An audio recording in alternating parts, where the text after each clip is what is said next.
Everything should be working. We'll see if I can get back into the groove of this whole streaming thing. Excuse me. So, yes, welcome to Night Owl Streaming with 8-Bit Dad 7DC. That's me, better known as Seth. What do you think? Was that good? I don't know. Yeah, it looks like you'll be able to hear the fireworks. I will get the topic off the screen there for a second. But tonight is the hunt. We are going to hunt the legendaries, see if we can catch them, and then we will see if we can get in touch with Red in Pokemon Crystal at the top of Mount Silver and see if we can beat him. It'll be tricky, but we'll see what we can come up with. Alright, so let me quickly update the YouTube stuff. And then we will jump in.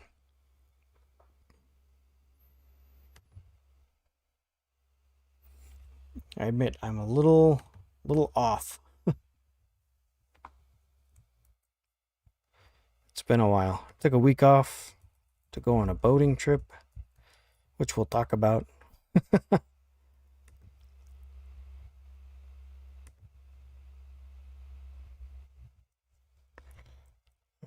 Alright.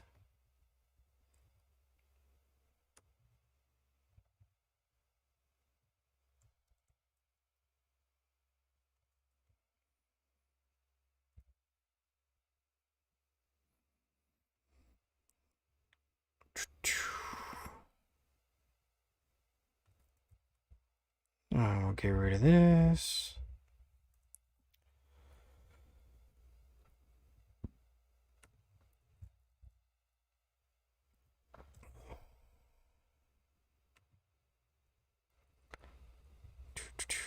And update the thumbnail.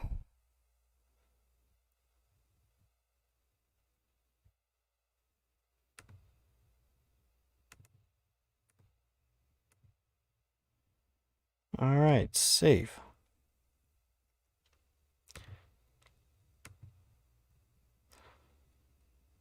Okay.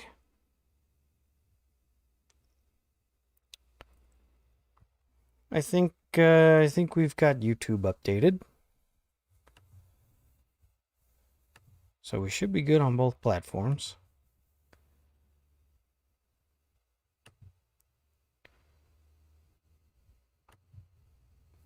All right, seem to be good here.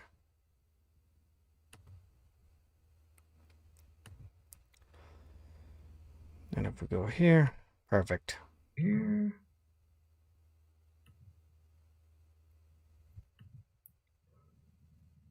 And if we go here, perfect. Okay. Little echo on there. All right. All right, let's do some housekeeping. We had 2 follows in between streams. The first one was for... Now, it looks like Napsy8, but the way that it's capitalized makes it look like Napsate,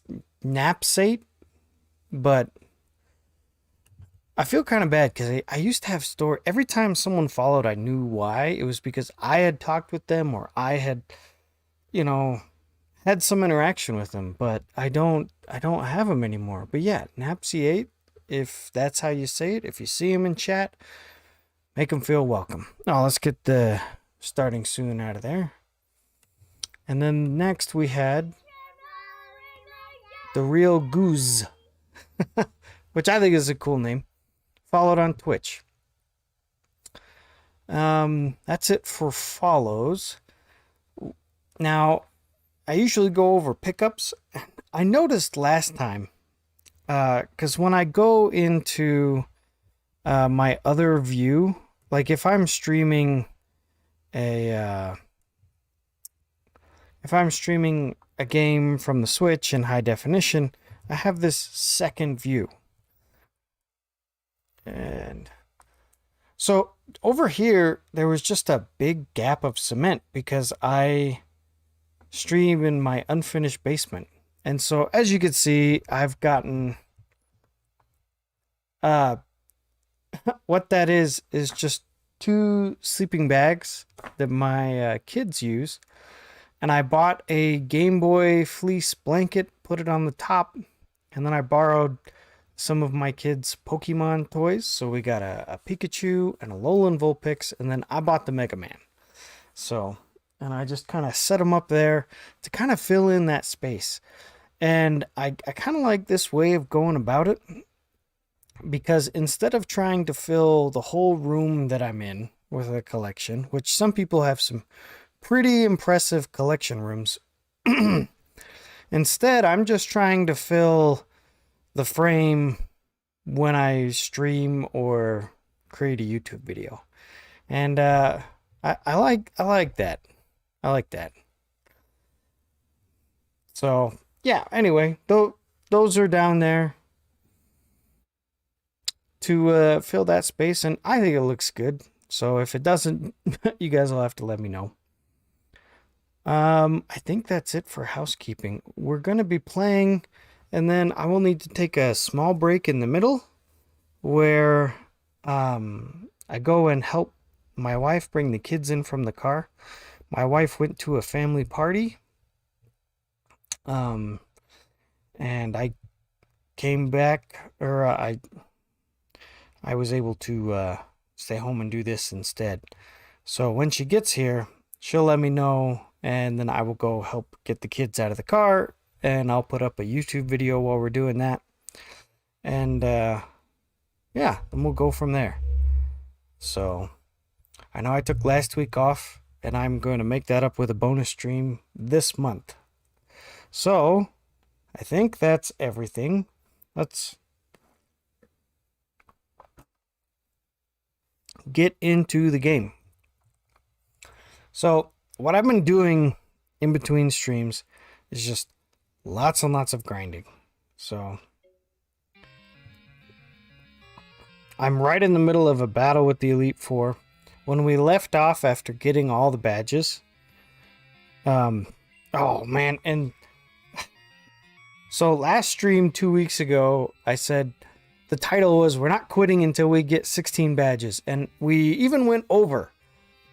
We went over what we usually do when we're streaming, just so that we could beat Blue and get what I thought was the last badge. But I had forgotten that we also needed, we never triggered Misty to come back to her gym. And so we still only had 15 badges. So that was kind of a bummer. So I went and I beat Misty, and then I just started going through the Elite Four over and over and over again. And because when we left off after getting all the badges, our Pokemon were about level 45.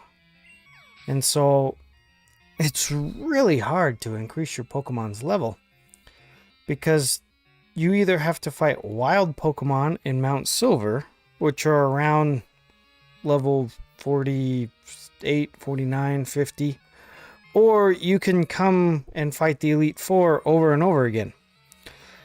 And I elected to do that because, number one, the Pokemon are just served up one right after another. I wouldn't have to go and walk in circles trying to find wild Pokemon. Instead, I would get a predictable and constant, stream of Pokemon to battle. And yeah, and number two, this has happened a few times while we've been streaming, but the last time I played a Johto game was Soul Silver.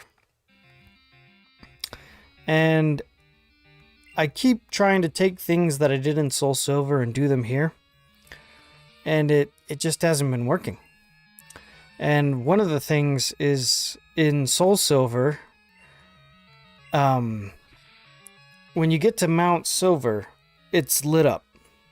And so when we finished going through the dark tunnel in Kanto, I said, okay, we don't need flash anymore. But it turns out that we do still need flash. We have to use it in Mount Silver because here you need flash to light up the tunnel. And the Pokemon that we've been using for flash is a level 5 Bellsprout. And part of the reasons that we have the team that we have is so that we can maneuver anywhere in the world without with all of the HMs. So there's not going to be anything blocking us off. So let's go over that team real quick. We got Reaper, who is our Scyther. And we have Reaper because of Cut and False Swipe. And then we have Dancing Queen, our Sudowoodo, which knows Strength. We have Tashiro, the Poliwrath, who knows Surf and Whirlpool. And then Teeny Turner, our Dragonite, who knows Waterfall. Hey, Pixel! And then we have our Haunter named Trapper. And the reason that we have Haunter is because he knows Mean Look. And we're going to need that today when we go after Raikou and Entei. And then Skarmory named Terrorsaur, and we need Fly on him. So that's the group. And yeah, Pixel Knight's here. Says, hello, Seth. I see we both got back from vacation today. Well, I got back on Wednesday and went to work a couple days and then had a long weekend. So yeah, it's been great. But yeah, it's good to see that you got back from your vacation. All right, so we were right in the middle of just trying to level up our Mons. The next battle is against the Dark type. That's right.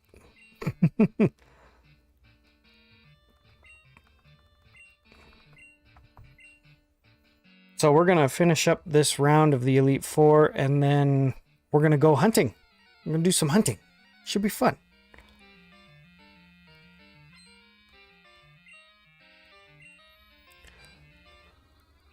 All right. So let's pull in our topic. So we'll go through a bunch of topics tonight. It'll be good. Our first one is holidays and fireworks. You may be able to hear some of the fireworks that are going on in my neighborhood. We got Independence Day here in the United States, which we celebrate by shooting fireworks, having explosions. Come on, Dancing Queen. There we go. And I don't know about you guys, but fireworks is something that as I got older, I was less mesmerized by them. Don't get me wrong. I still think fireworks are really cool. But I don't know if everyone else around them has the same thing that happens to me here. But here we start shooting fireworks like the whole week. And there's a few different times where we're doing fireworks as a family. My family and I will go to different cities as they're doing their celebrations and watch fireworks there. Hey, Scooter's here too. What's up, Scooter? And as I got older, fireworks were still, it's still wondrous to shoot a controlled explosion up in the air and have it go off in colorful spectacular. But as I got older, it became less wondrous. And it's one of those things that you get to kind of like re-experience as a parent. Because when I watch fireworks now, I spend part of the time looking at the fireworks And I spend the other part of the time watching my kids watch the fireworks. And it's just as fun or more fun for me to, take my kids and, when they start out real small, they get a little nervous, fireworks can be loud. And so you sit there and you hold them and they'll kind of snuggle up into you and it's really nice. And then they'll poke out of the blanket and want to see all the pretty colors, even though they're a little bit nervous with all the explosions and whatnot. And then when they get older, they'll go and they'll watch them and they'll talk to you about them. And you can still look in their faces and see the fireworks and the reflection of their eyes.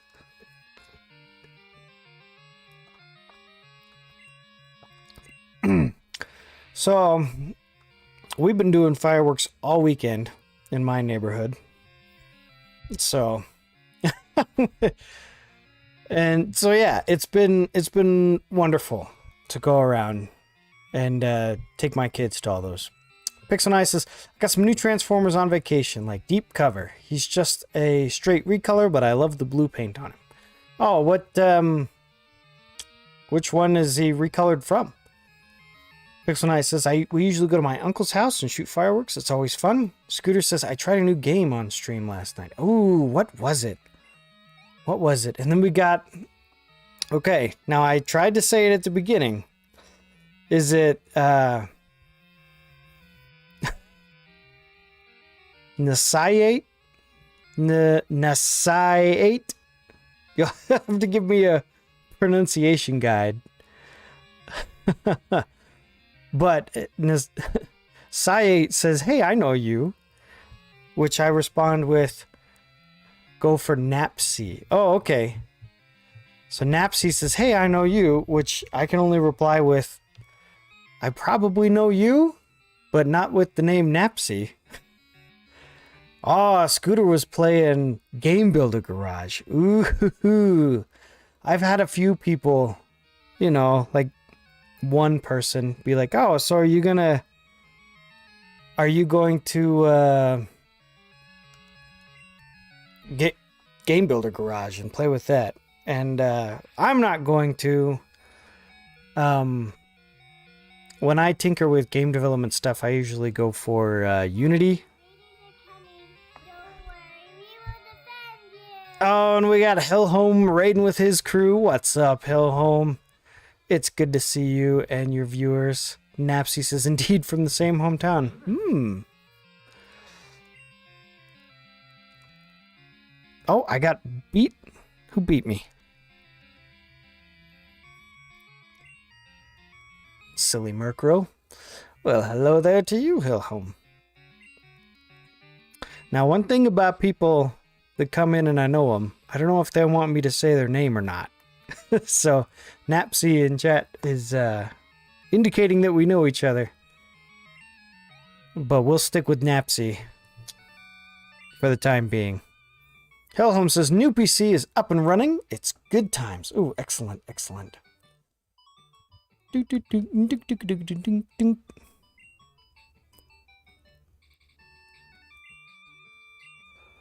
Oh, yeah, I was just talking to Hellhome about how watching fireworks is much better with kids.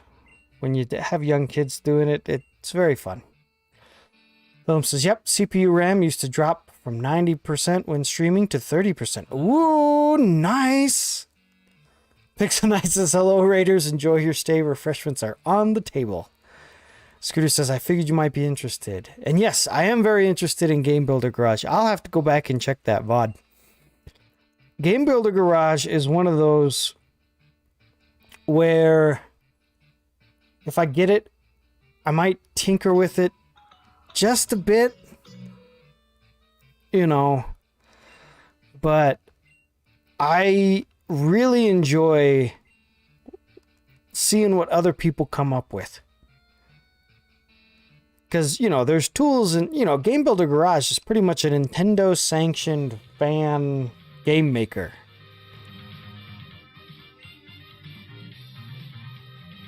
Oh, not that one. All right, so we got one more. And so, yeah, did you, so Scooter, when you were going through it, did you go through the tutorials on stream, or did you, do all the tutorials beforehand and then make something on stream? There's kind of a few different ways to tackle a game like that. And so, yeah, I'm curious. Let's see. Yeah, Hilholm says, apparently speaking of fireworks, the show here in town is an hour long, and now I want to go to it. We're usually out of town, generally seeing my in-laws for the 4th. I think next year we're going to have them come up here and then all go see the fireworks. Oh, yeah. I'll tell you that when, because my dad, he lives in Wyoming, and when we want good fireworks, we usually go see him. Because in Utah, right in the middle of the desert, we have lots of fires, lots of precautions when it comes to fireworks and stuff. And so, yeah, if you've got an hour-long fireworks show, yeah, that part of me wants to see the big pile of fireworks that, the before shot of, this is all the fireworks that we're going to shoot. I kind of just want to see a picture of the big pile of fireworks before they shoot them. That's got to be an enormous amount of fireworks to just keep firing them for an hour straight. Goodness. Pixel Nice. People are making insane stuff in Game Builder Garage. Oh, you know it. Scooter says someone made a Crazy Taxi game and it's cool. Ooh, yeah. Pixel Nice says, also, Minecraft is now the best 3D Sonic game in years. I saw a few people talking about that. They were saying, yeah, that was the headline. Minecraft is the best, or what's the best 3D Sonic game? It could be Minecraft. Things like that. So, that's awesome. Scooter says, you have to go through the tutorial first in order to play the creations. Well, that's fair. He says, I only did the first tutorial. Okay, sweet. Yeah. Okay. So, our Teeny Turner evolved from Dragonair into Dragonite. And I gotta say, I think Dragonair looks so much cooler. You just have that nice, elegant Dragonair. And then when it evolves, it kind of turns into this derpy dragon. I don't know. I think there are cooler dragons in Pokemon. Dragonite's cool as the OG, but he kind of looks like a derpy dragon to me. And let's see.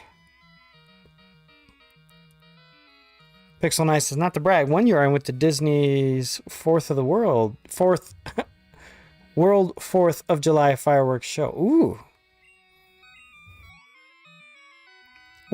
Was that one an hour long? Because I know that they can...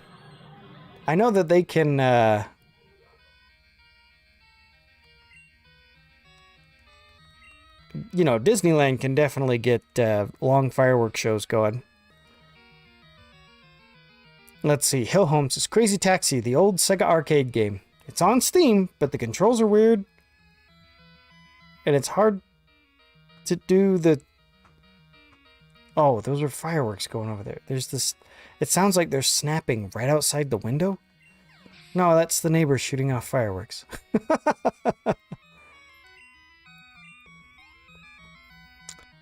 Let's see. Old Sega arcade game. It's on Steam, but the controls are weird, and it's hard to do the Super Dash Speed Boost, which is a shame. And Scooter says that version sucks because they changed the music. Yes, as I remember, Crazy Taxi had a lot of licensed music in it.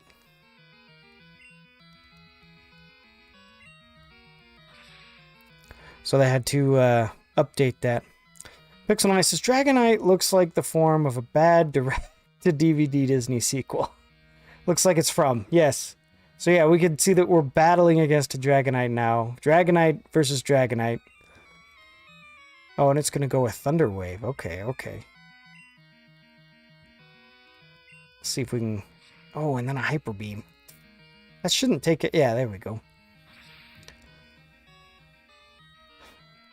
Hilholm says, I spent a good chunk of today cleaning out closets. One was filled with clothes. The second was filled with all the PC parts, boxes, and apparently Windows Office 2000 and 2007. Ooh. I think Windows 2007 was the version that I made it through college with. Oh, no, I think it was 2010. Yeah, I think it was 2010. I got that, and I was able to just use that the whole time. Pixel says, I don't remember how long it was, but it was spectacular. Yeah, I've seen a few fireworks shows over at Disney. I gotta say, every time, you know, all like 2 or 3 times I've been to Disneyland, my favorite part has always been going to Fantasmic, their show on the lake. Oh no! Wah, wah.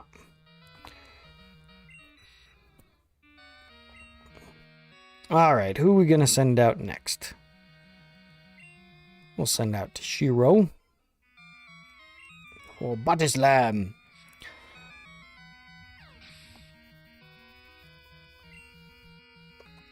Yeah, another holiday that goes a lot better once you have kids is Halloween. You know,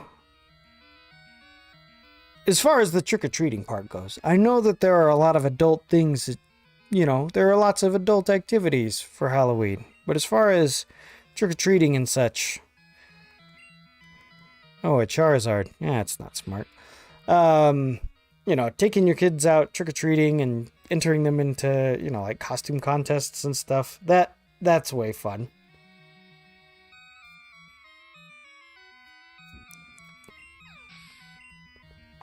Scooter says, weird thing about the mobile port of Crazy Taxi is they actually got the licenses for the original version, so why couldn't they fix the Steam version? Licensing and stuff is just nuts sometimes. Alright, we're going to go for Hypnosis. Because you can get a license for... I just remember watching a documentary on Tetris, and they said, oh yeah, then so-and-so got the license for arcade ports of Tetris, and then so-and-so got the license for home consoles for Tetris, and then so-and-so got the license for, what was it, home computers on Tetris. And I'm sitting there, I didn't know there were so many different licenses. So it wouldn't surprise me at all if there was a license that was just for mobile games, and then another license for console games, and another license for standalone games like arcade games, and another license for computer games. It's just weird like that. Helm says the word you wanted there was dumb and outdated. That's probably right. Pixel's got the answer, because that requires Sega to do work. Alright.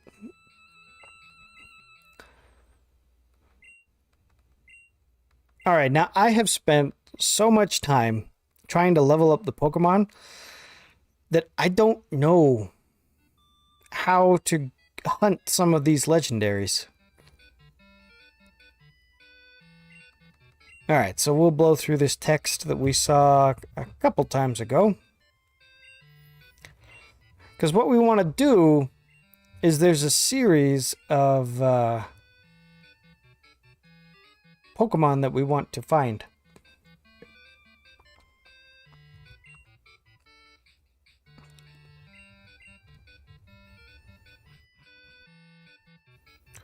Alright, we'll jump into the Hall of Fame room. Pixel Nice is, oh, Hillhump says copyright, DMCA, and licensing all needs a serious overhaul.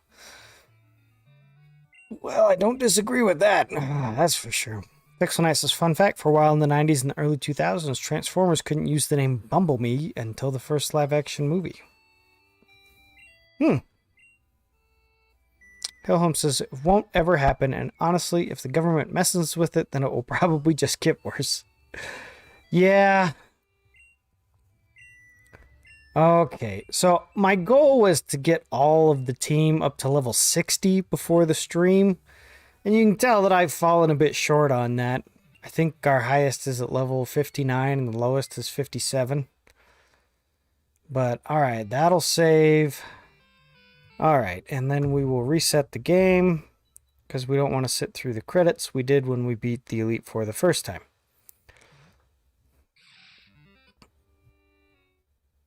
Okay, we'll continue. Okay. Alright, so yeah, we've got Reaper over here. And then Dancing Queen and Trapper up at the top. So yeah, 57 to 59 is where I left off. And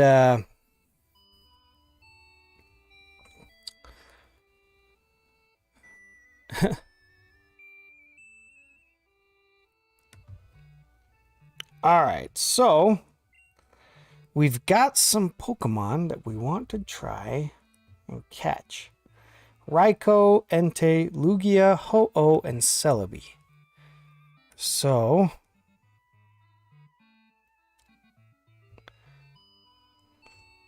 I remember that for Raikou and Entei, you just kind of have to happen upon them. So let me pull in this.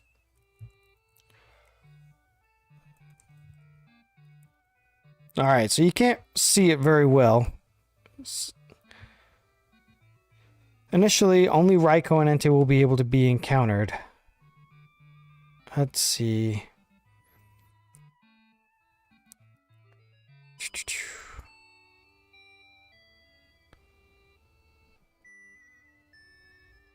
Let's see. The best way to engage the battle. You'll need some super repels and level 30 Pokemon in the lead of the party. Go to Route 36 and use and run around until you either find the beast or the repel runs out.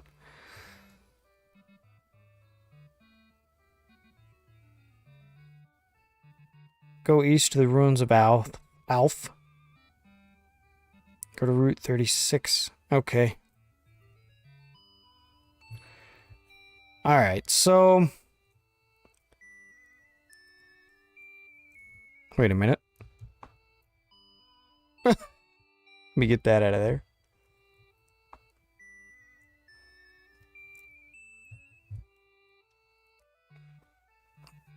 Pixel Knight says, I also learned that in the Archie comics, Sonic's middle name is Maurice. Oh, I didn't know that. Alright, so... we want...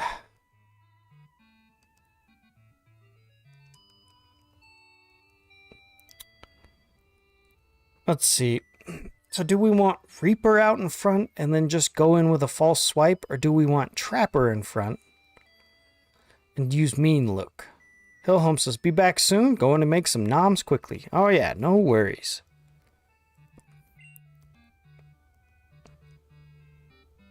Let's put Reaper up in front. Now, to be honest, people don't like the roaming legendaries, but I do. I think the worst part is just encountering them for the first time. After you encounter them for the first time, you can just kind of follow them around. Okay. So what we want is to fly. What did I say? Route 36, west of Violet City. Alright, so what we're trying to do is just encounter either Raikou or Entei.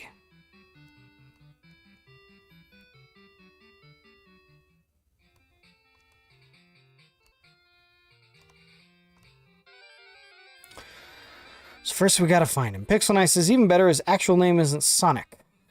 It's Ogilvy. Not kidding. His full name is Ogilvy Maurice Hedgehog. Oh my goodness. Alright, so we'll run away from Bellsprout.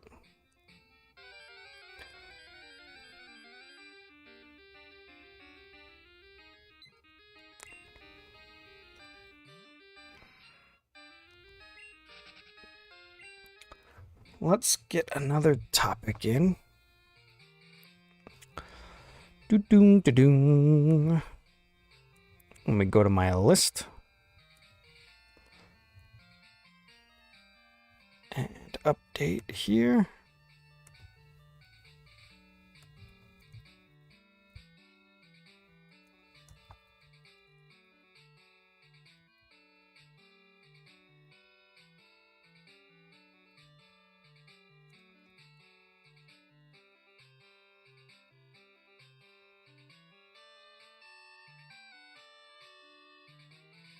Alright, so Pixel says my favorite game is Ogilvy Maurice Hedgehog 3 and Knuckles. Alright, so last week I went.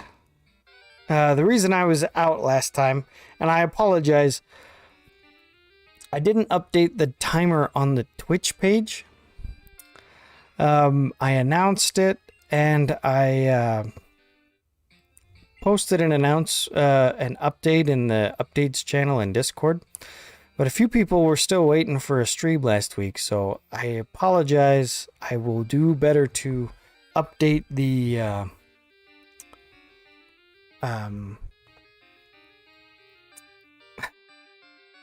timer and the schedule on Twitch to make sure that everyone is aware of that. And, but what's funny is, camping. Just, what is camping? So when I was dating my wife, she said, okay, we're going to go camping. And I said, okay. And, I packed a sleeping bag and a tent, and then I went with her, and we got in the car and we were driving out, and then as we were driving, we came to a house, and she said, oh, pull in here, this is it. And I said, wait a minute, I thought we were going camping. Why are we at a house?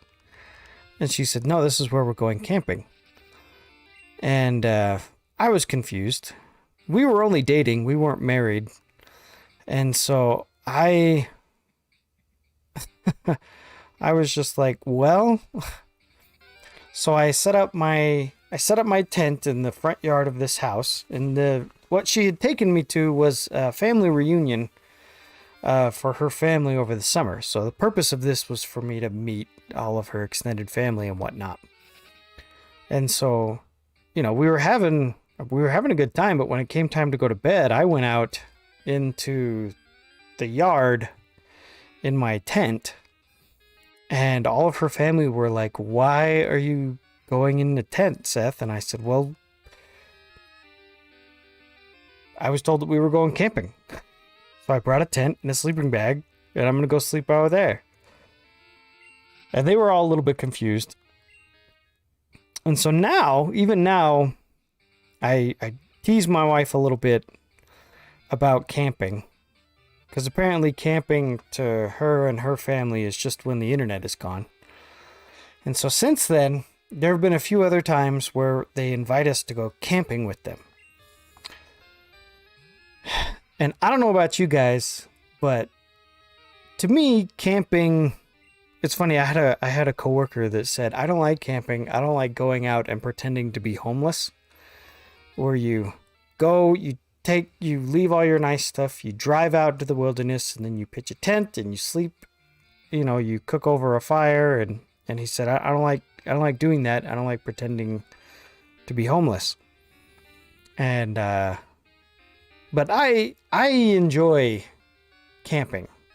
But for me, camping is exactly that. You know, when I go on vacation, I try to go and do stuff that I can't do in my day-to-day life.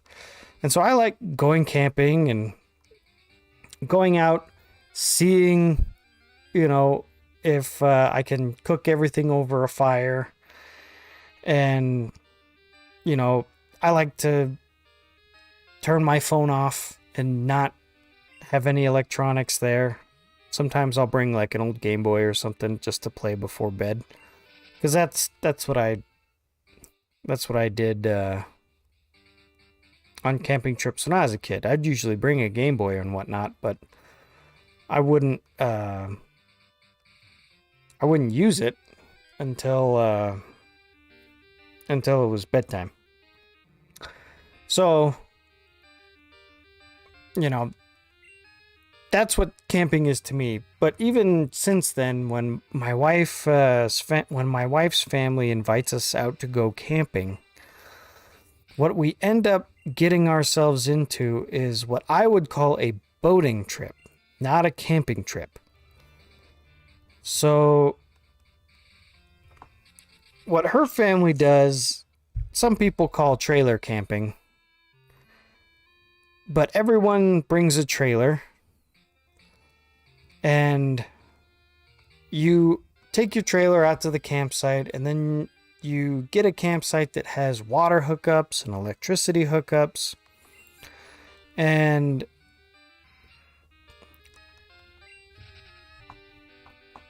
you know, to me, if you bring a small house with you, you're not camping. And so after a while, we just had to mutually agree that, you know, when she says we're going camping, that they really mean we're going boating. What they do is they get a campsite that's right next to a beach, and then they bring their boat and they spend most of the day out on the water, which is fine, but I don't think that's camping. And I'm not one for boating. So Pex and I says sometimes we go camping in a camper or RV. I usually call it the rust bucket, which is what the RV is called on Ben 10. Pex and I says I'm too much of a wimp to go actual camping. Oh yeah, so trailer camping. Michael says she's been duping you since the beginning. No kidding. So yes, and even then, man, so last week we go out there and my mother and father-in-law have rented a trailer that is so big that there's a television in it. Now, they never turned the television on, but I was teasing them because, you know, some of my wife's aunts and uncles, they brought trailers. You know, all it was some beds, a sink, and a toilet. And let me tell you, I did get back at my wife before we got married.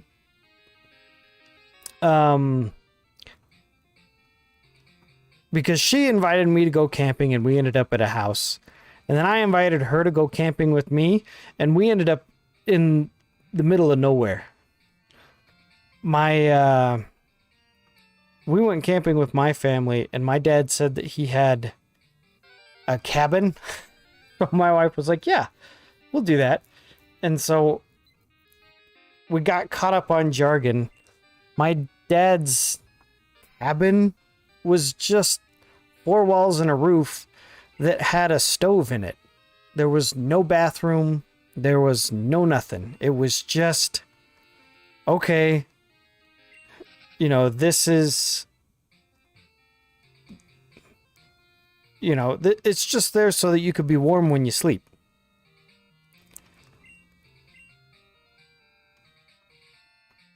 And there was no bathroom.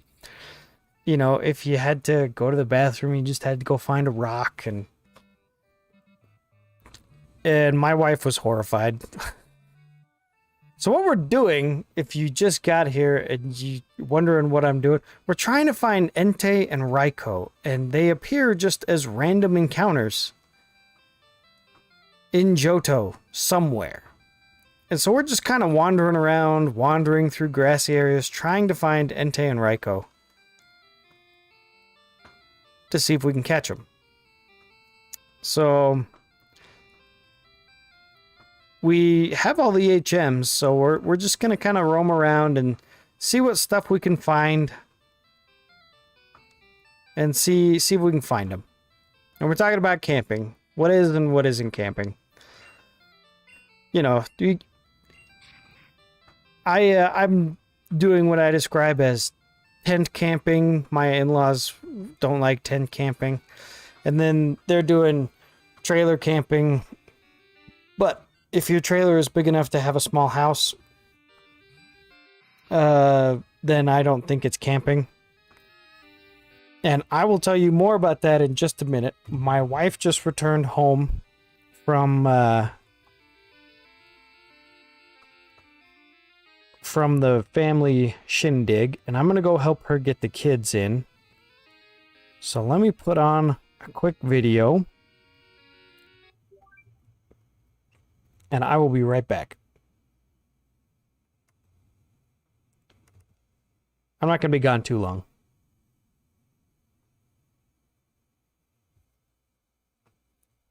I played Pokemon Red for the first time when it was released in 1998. It was one of the few games that I had for my aging Game Boy. I loved this game, and I played it constantly.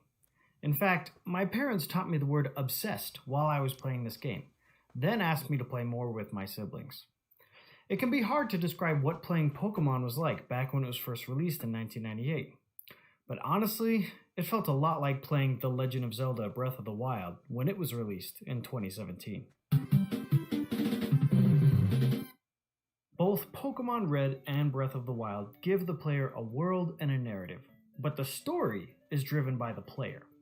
In Pokemon, the player is a 10-year-old boy embarking on a quest to become the champion of the Pokemon League. In Breath of the Wild, Link awakens to find Hyrule Castle under siege by Ganon and begins to prepare an assault on the castle. All players will start and end their quests the same way, but in the middle, the player is let loose and set free to make their own story. Their choices may not change how the narrative will end, but each player comes away with a story unique to them that can be shared with others. There are many other games that have a player-driven narrative, like Mega Man, Metroid, Legend of Mana, and Romance of the Three Kingdoms. The difference between these games and Pokemon Red, Blue, and Breath of the Wild is that the latter games had a large number of players discovering the game for the first time together, swapping notes, and creating a unique experience for all players involved at the time. When The Legend of Zelda Breath of the Wild was released on March 3rd, 2017, each player started on Tutorial Plateau. After you're able to leave, then the player is allowed to travel wherever they want. The game will nudge the player towards Kakariko Village, then Zora's Domain, and finally the Divine Beast Vah Ruta. This first section is more like an extended tutorial, teaching the player how to navigate Hyrule and overcome the Divine Beasts. But the game only nudges the player in that direction. Link is allowed to travel anywhere in Hyrule, allowing the player to make up their own story as they play. And no matter where you went, you are likely to have a unique experience very different from everyone around you. Depending on which Divine Beast you tackled first, you had different abilities. The rate that you found and completed shrines affected your health and stamina. But with the right food and equipment, the player could overcome a lack of health and stamina during their travels. I was the first in my group to find Eventide Island, and I shared the story of the island that took all of your equipment and gave you a quest. A podcast that I listened to shared a story about how one of the panel tried to tame a skeleton horse and take it to the stable, only to have it explode when the sun came up. My friends shared their own stories about running out of weapons while in a combat trial, building up a village in the mountains, and trying to solve the mystery of a big green dragon that had appeared, but after chasing it for a while, it just flew up into the sky and disappeared. Every time that you got together to show something to a friend while you were playing, they would ask, "Did you find the Korok that's hidden there?" Or they might say, "Hey, mark that spot on your map and come back to it with some bomb arrows. Trust me." I had one friend wonder to the rest of us how to navigate Death Mountain without taking damage, and our group came up with a few different answers that were all valid. Everyone had a unique experience and something that they could share with the rest of the group. It was amazing to have everyone play the same game, but experience such unique adventures and have different stories to tell. And if you were part of this experience in 2017, then you know exactly what I'm talking about. Back to Pokemon Red and Blue. Please remember that this happened 19 years before Breath of the Wild. Now, what made Breath of the Wild so different from Pokemon was that in 2017, this experience happened, at least for me, with mostly adults. I treasure that I also had this experience as a kid with Pokemon.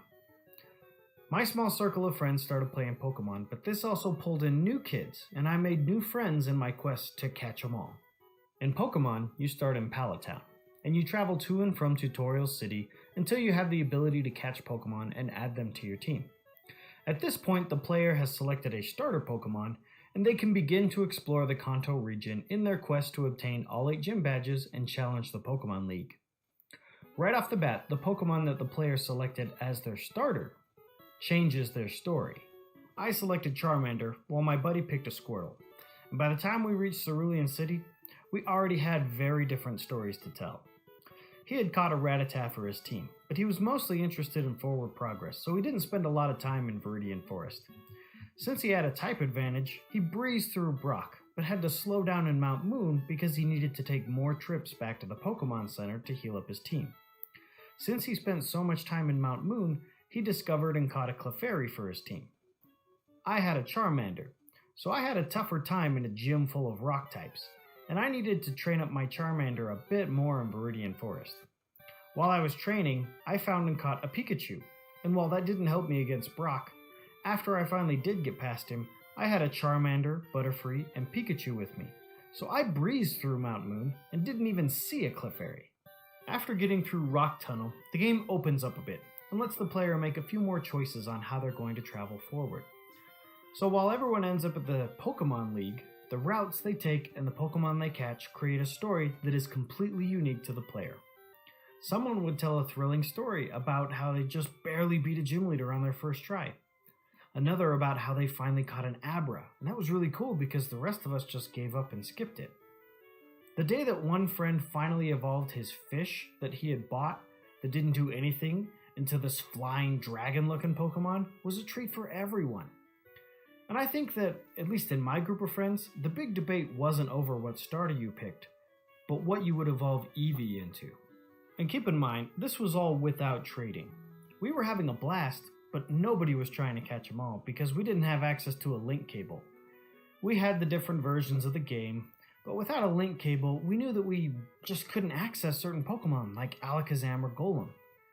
But that really didn't bother us very much. The reason that the game was so fun was the stories that we could tell each other, the secrets that we shared, and the help we provided to one another. And like with Breath of the Wild, if you happen to be there, then you know what I'm talking about. While 1998 was unique in the amount of players that were discovering the game for the first time, today's players can still have a unique story while playing games like these. To illustrate, allow me to share some unique moments of my latest playthrough while streaming the game. This was my first time streaming on a handheld, so we had this amusing bump in the road when we got started. So it's playing the Super Nintendo. Okay, it's time to go. I love the way that these all graduate up as well. Oh wait, whoa! How long has that not been centered?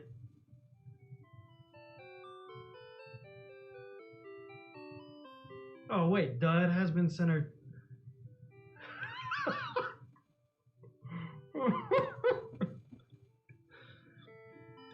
I went down the stairs, then I looked at the preview window and only saw one corner of the screen filled. Oh, I feel so silly. Okay, alright, I guess we should talk to Mom. While playing as a kid, I really didn't get into nicknaming my Pokemon. But as I've gotten older, it's been fun to add a unique name to each member of my team. On this go-around, I chose Squirtle for my starter, with some input from chat. We were discussing the nickname, and we were about to decide on the name Alpha, but then I changed my mind to Firefighter because I've always liked that name for a Blastoise. But instead of hitting the back button, I autopiloted to the end button, so our starter was nicknamed A for our journey. Oh, not A. I can't believe I named him A on accident. I was discussing with chat that I usually have a Kadabra on my team because psychic types were so OP in the first generation. To change things up, we decided to add a Mr. Mime to the team. But the only way to get one is to trade while you're playing red version. Chat really wanted a female Mr. Mime, but Pokemon don't have gender assigned to them in the first generation games. So we traded with an NPC and got Marcel the Mr. Mime. But we were so set on getting a lady Mr. Mime that we referred to her as Marcy for the duration of the playthrough. To Mrs. Mime or Marcy. Hey, that's not a bad back sprite. The debate from my childhood continued with choosing what to evolve Eevee into, but it took an unexpected turn when a lot of people in chat banned. All right.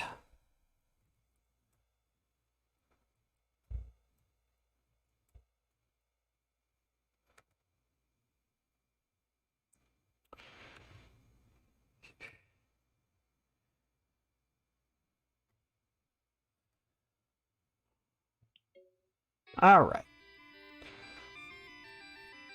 Michael says the definition of camping is camping.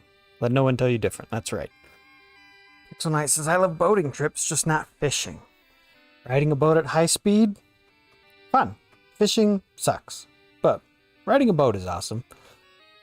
Michael says if you aren't digging a hole to poop, you aren't camping. Yep, and I mean, don't get me wrong, I like having a latrine there, but Pixel Knight says, I've always wanted to go on a summer vacation like the original Ben 10. Or even the new one. Alright, so I got my kids, the sleeping kids from the car to their bed. And my wife is all set for the rest. So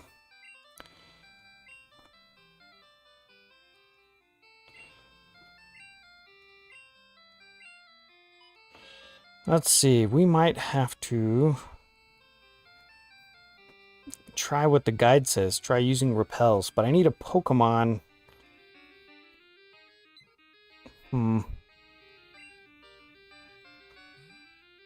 Between level 30 and 39? Oh no, but it wants that in the lead of the party, and I want Reaper at the front of the party. I guess it wouldn't hurt just to find them.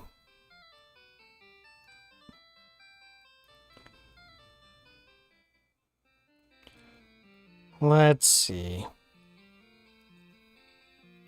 But yeah, so, you know, when it comes to camping,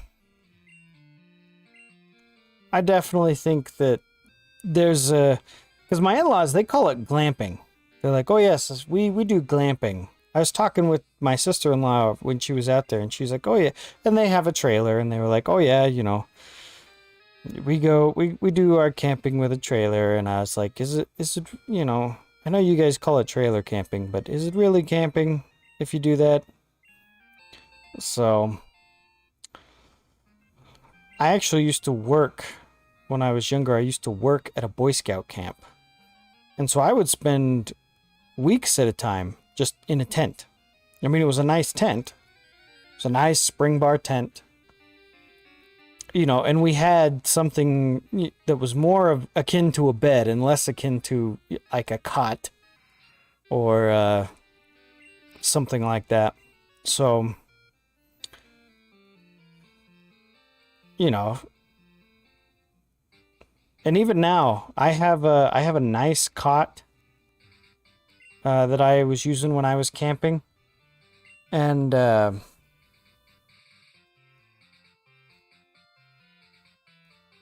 you know, so having nicer things when you're camping, I don't think is a bad thing. But I do think you can go overboard a bit. But yeah, there will always be a little bit of a debate between me and my in-laws on what camping is and whether they like it. Because according to me, they don't like camping. That's not what they do. They go boating. They bring a small house with them. and they just do it to get close to the water.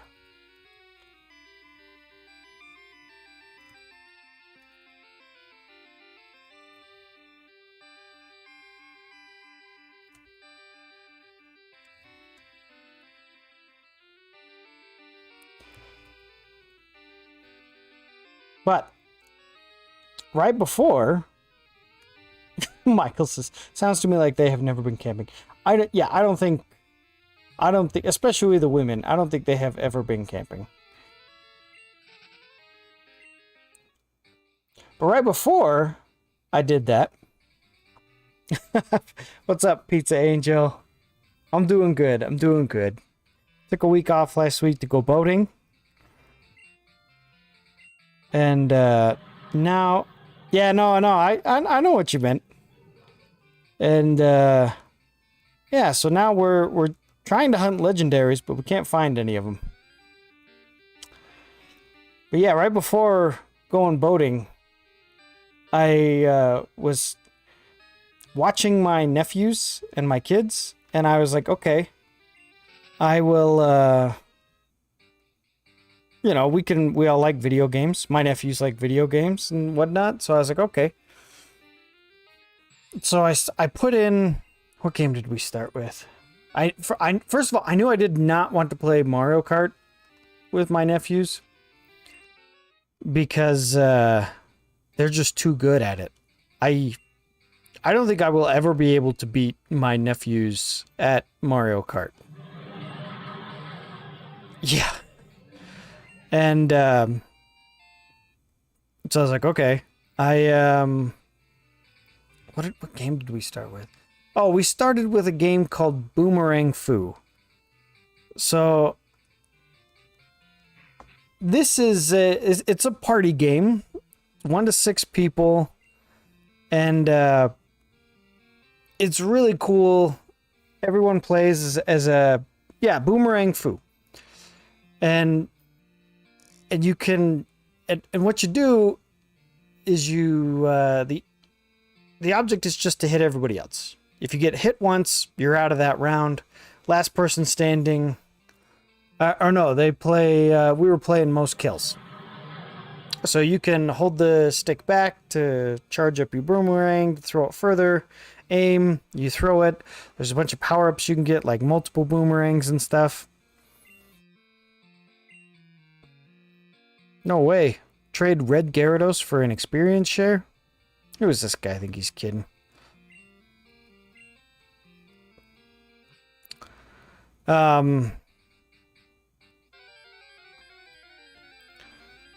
Pixel says, boomerangs? You have piqued my curiosity. Well, I'll have to play it on stream sometime. I don't have my Switch hooked up to, but maybe we can find a quick gameplay clip. Let's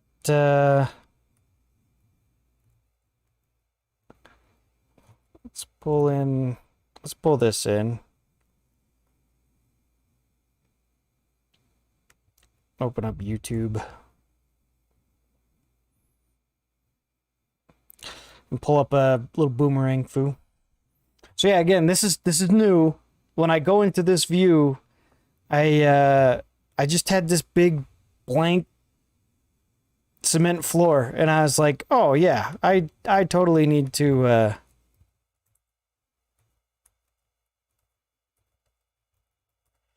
I need to put something here. So I got a couple bean bags, I bought the blanket, and then just put some plushies on top. Okay, so oh no. So this is what we were playing. We're playing Boomerang Fu. After we get past all the ads. Note to self. Don't pull up the video until you're done with all that. So yeah, this is what we were playing. And it was like my second time playing. And they just killed me at it. My nephews just completely owned me at this game. So, pause that. Get back over here. And Pizza Angel says, looks fun. How much is it? I think it was 15 when I got it. But yeah, I just got it on the eShop. I'll have to invite some of my brothers over and play it on stream sometime. But they were completely owning me and my kids, and they were talking trash too. Man, it wasn't just, we beat you guys. Like, they knew that they were playing an adult that knew how to play video games. When if they ever play their mom and dad don't play video games. The video game consoles at their house are for the kids. And so they play way more than my kids, because at my house, video game consoles are for adults. And so it's just kind of funny how that turned out. So usually when my kids play, they have to wait for me to come and set it up and take the video game card out for them and put the one that they want in. And they're just not as literate when it comes to video games as my nephews. And so, like I said, not only were they beating my kids, they were beating me. They were totally rubbing salt in the wound. They're like, oh, I think I was playing as the coffee cup. And they were like, oh yeah, we totally got you, Uncle Seth, Every time a round started, it was, get the coffee cup. But then I got so far behind that they stopped going for me, and then they started going for each other. They were like, oh no, get the watermelon, or whoever was in the lead. And they kind of just stopped paying attention to me. And it became less fun to get me. And my poor kids, they would get out fairly quickly, just because, like I said, we hadn't played the game very much. And so my one daughter was in tears for a little bit, so I had to be like, it's okay. We'll practice after they leave and whatnot. And so after this, I was like, okay, I need a game that I can beat them at. And so, yes, exactly. Kill the coffee! That was exactly how it went. And so I was like, okay, I need a game that I can beat them at. So what did I pull up next? I pulled up another game. It was one that I was more familiar with, but they were also familiar with. And so I was like, oh, okay. Oh, it was Runbow. So Runbow is another really cool game. I'm going to show you guys all of my party games. Runbow came out on the Wii U. And it's a race. And the cool part about this is... I'll pause that. The cool part about this one is there's a background that constantly scrolls through. And so you can see now it's yellow and blue. And so if the platform is the same color as the background, it disappears. And so it's just a strict race to the finish. And I was like, oh, okay, yeah, I got this one. So we've got people switching places and so, but it turns out that my nephews also have that game. They also have Runbow. And so it ended up that they would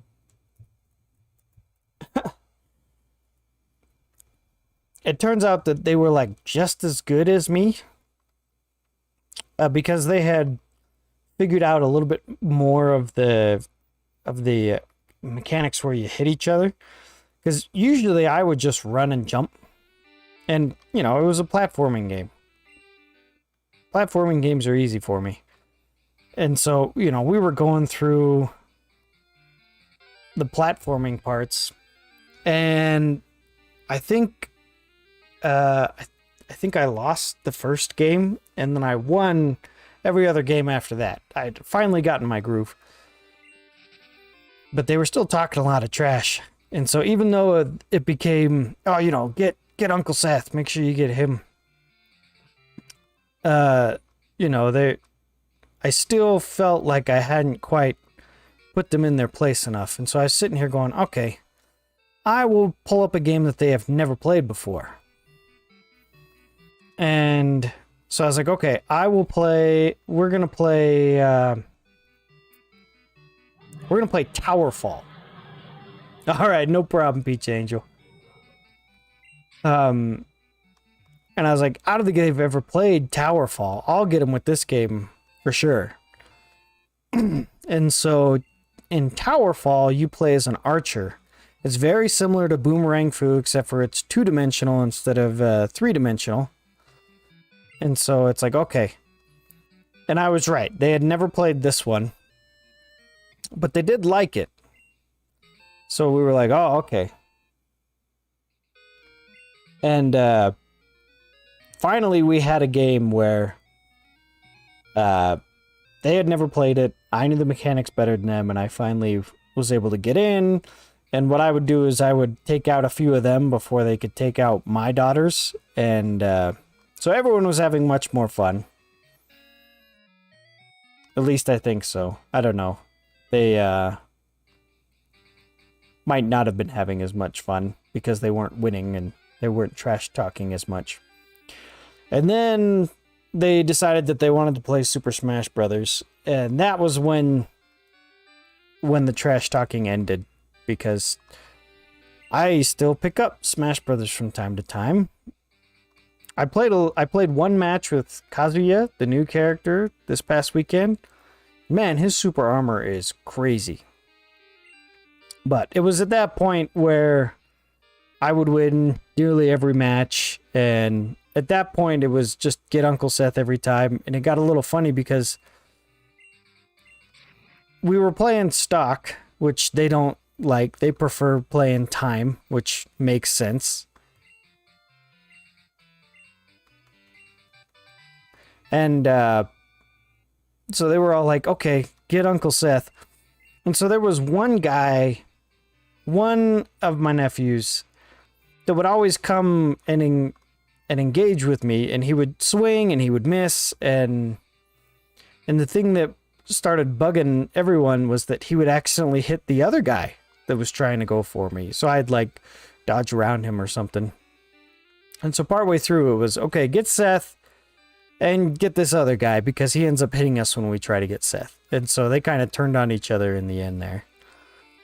But my girls have actually played a lot more of Super Smash Brothers than I think any other game that we were playing. So it all ended on a high note. But man, back then, you know, it was... I remember back then when all you had was time, and it was just like, okay, you know, if I had enough time, then I could be able to do all this stuff. And, you know, now, it's funny because even now, with the time that I have, I usually end up going back and playing old games like Mega Man and Pokemon. Pixel Nice is easy. Pull out Mega Man 7 versus mode. They'll never see it coming. Is there a versus mode in Mega Man 7? That's cool. So...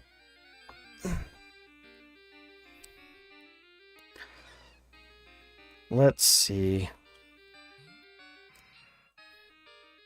Well...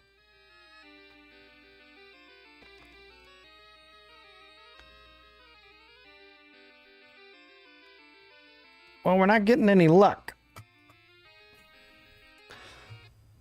Let's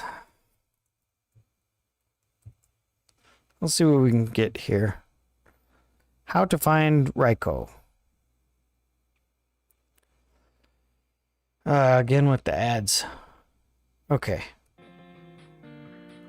Oh, that's gross, all stretched out like that. Hello and welcome back to another How to Find video for Pokemon Crystal. Today we are going to be going for Raikou. See, look at the sprite. You see, one eye is wider than the other because they have it stretched out to this gross aspect ratio. Yes, Raikou, that legendary roaming Pokemon that none of you guys can find because he's such a pain in the ass. To find Raikou, you need language. Well, I'm going to show you one of my strategies. In the next video is going to be how to catch Entei, which is also a roaming Pokemon. The one difference is that Raikou I have not seen yet, so I don't know where its whereabouts are, as opposed to the method I used in the second video for Entei, where I've already found him once. Now, my strategy for finding a Pokemon that you can't see, and I'll show you right now. I have Entei caught right now. I sort of did this video first, and I did. Alright, get to it. The strategy is make sure you have Smeargle. The thing is, I'm having doubts right now. I'm not sure, because Raikou might be faster than my Smeargle as it is, so I might have to level him up a little bit. But try having a Smeargle that has Spore, Recover, and Tackle, and try having a Crobat that knows Mean Look, Confuse Ray, and Wing Attack. It's my strategy, because you'll see in the second video it worked well. Make sure you also have a bunch of Ultra Balls. I'm bringing in 20, so I should be enough.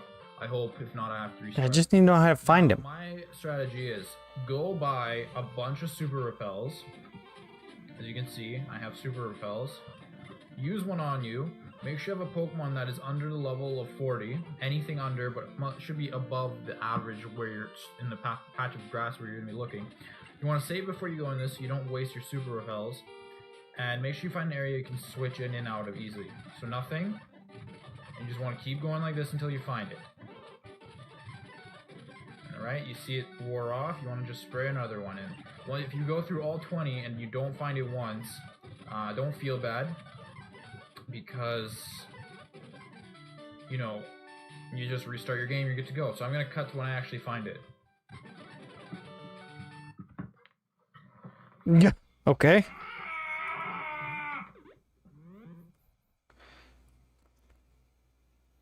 That's right, language. Alright.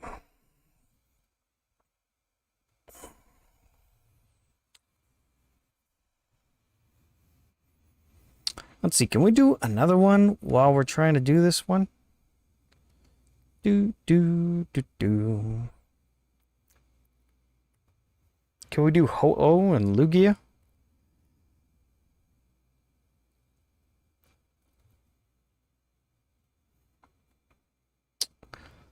In order to capture Lugia, you'll need to obtain the Silver Wing, which is found in Pewter City. Alright. So if we go Terrorsaur, fly to Silver Cave. Pixel Knight says, yes, you can play as Mega Man and Bass. Bass. Like Ryu and Bass, like Guile. Oh, okay, okay.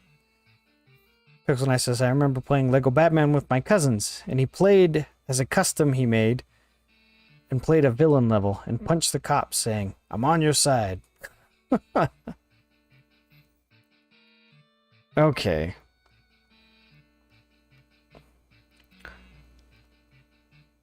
Silver Wing.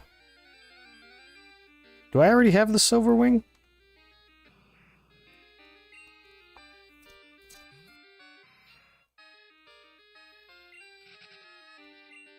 Arbok, that's a cool sprite for Arbok. Okay. Pack. Key items. Clear Bell. No Silver Wing. Alright, so if we get Terrorsaur and we fly to Pewter City.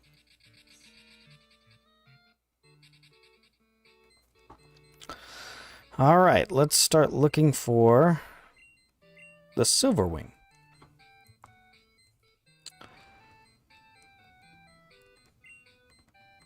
Alright. Now, we did go through every route in Kanto and whatnot. I don't know if we talked to every NPC, though.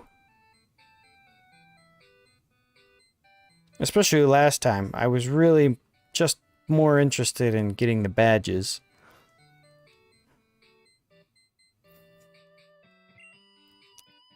Boom, boom.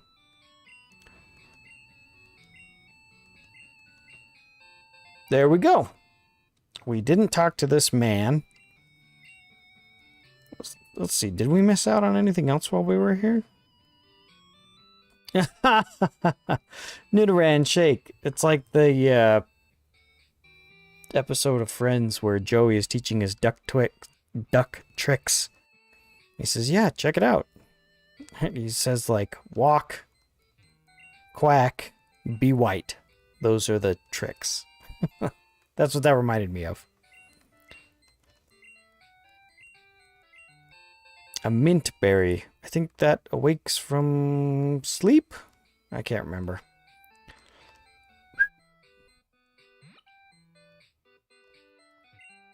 Have you visited the pewter gym? Yes.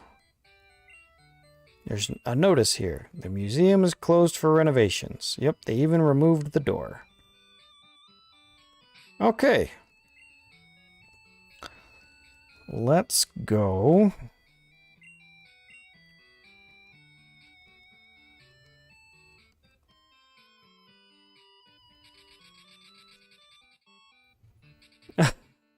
Pikachu be yellow. That's right. That's exactly how it goes.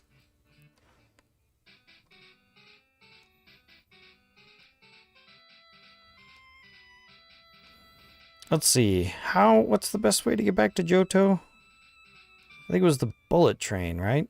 Pokemon, Pterosaur, and I think it's in Saffron or Celadon.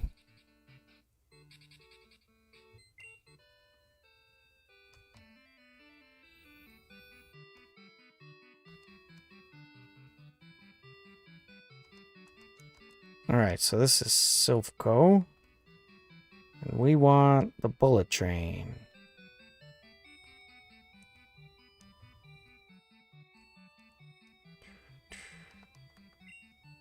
Magnet train, there we go.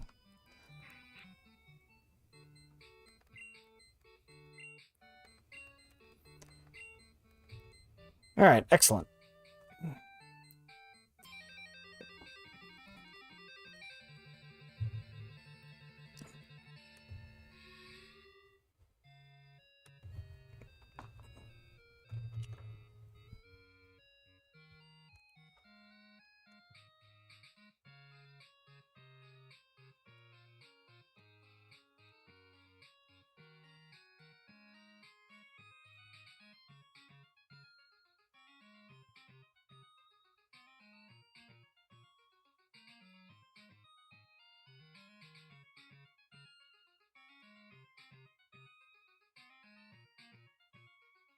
Alright. So, yeah, next topic. Have you ever imported a game? And the reason that I ask is because this will be my first time importing a game. I was all in favor. Let's see, so we need to go here. You know, I usually don't do the import scene, but I did order my first import game. It's Legend of Mana. You guys know I'm excited for Legend of Mana. It's out now. My buddy Kensei Zero has been streaming a lot of it. And but instead of getting, because it's only available digitally here, so instead of getting it that way, I was like, okay, I can get the Japanese version of the game, and included in the Japanese version is an English language option. And I'm like, okay, I will import the game from Japan, and that'll work in my Switch because the Switch is region free, which is awesome. And so I'm waiting for it to come. It's been shipped, and it's, when you click on the tracking, it's one of those where it says, oh, okay, it's left Japan, and it is awaiting arrival with the postal service, because the tracking number I have only is for USPS, and they don't have it yet. So I'm eagerly awaiting that. Pixel says, I've imported a Transformer figure or two, aka Discount Link and Friends. Pixel says, I imagine the character Pterosaur being forced to do this. Like, fine, I will fly you, you organic. Okay, here we go with the Whirl Islands.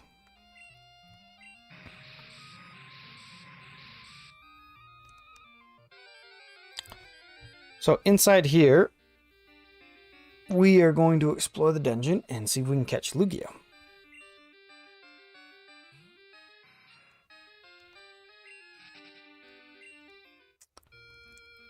I don't think we've been in this dungeon at all yet. I think we skipped right past it, knowing that we did not have the means. Or no, I don't think we had Whirlpool. Oh. It's dark.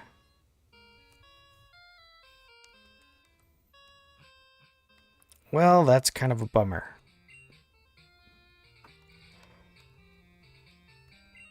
All right, fly back to Cianwood City. And we'll have to get Slim out of the box.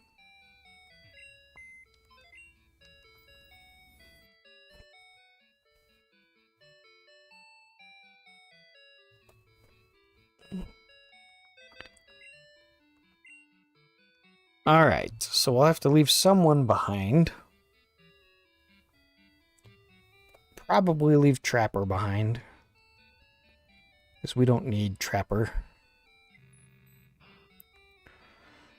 He doesn't have any HMs. Then we'll withdraw Slim. Got Slim. Alright. Alright, back out to the Whirl Islands. And again, this comes from the last time I played a Johto game. It was Soul Silver. And Soul Silver... In Soul Silver, they're lit up. You don't need flash for them.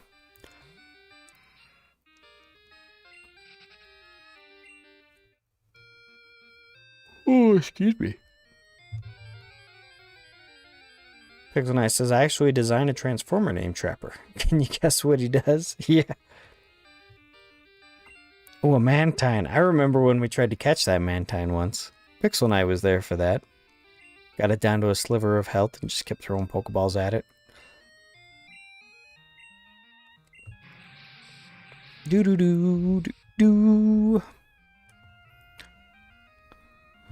All right.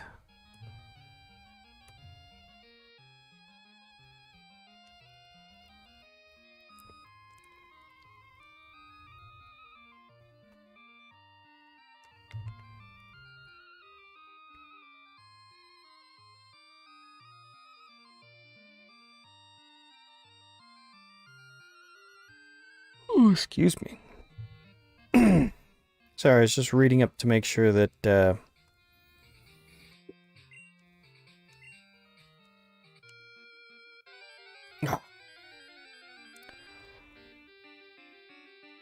make sure there wasn't like a separate entrance to a small room that we had to get from the outside to get to Lugia. I think once you're inside, they're all connected. So we should be good. Alright, Pokemon. Slim. Flash. Alright. Let me see if I can pull up a map.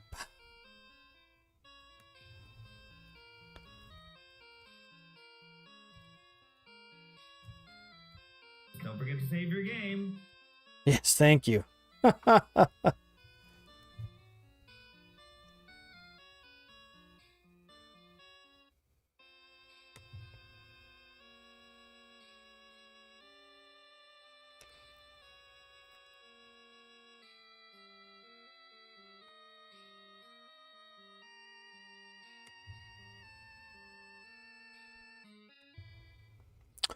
Dun, dun, dun.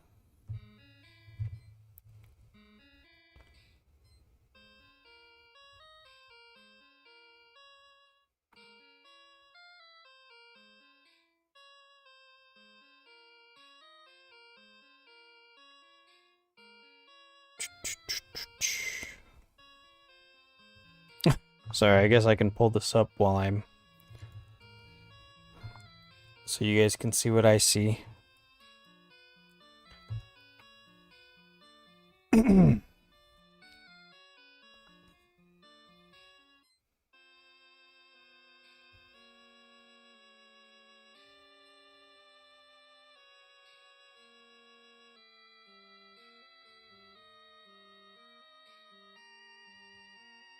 Let's see.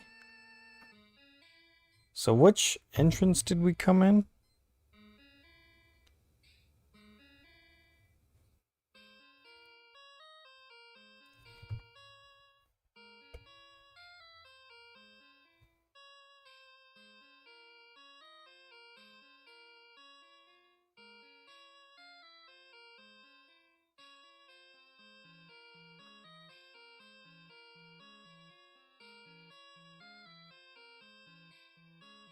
Oh, right here. Here's the thing that should interest you the most. Is Lugia. The only way to get there is from the northeast island. Okay. So we can leave. Oh, it's nighttime now.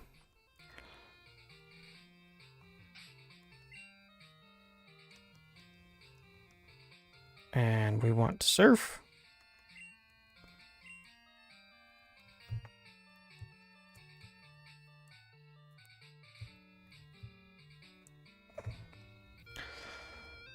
All right, Northeast Island.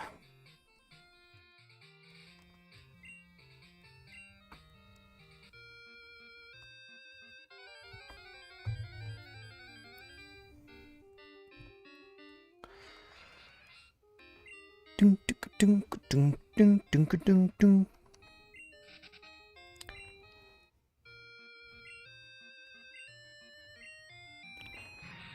Okay. So naturally, that's the one furthest away from where we are. I will save, like Pixel Knight reminded me.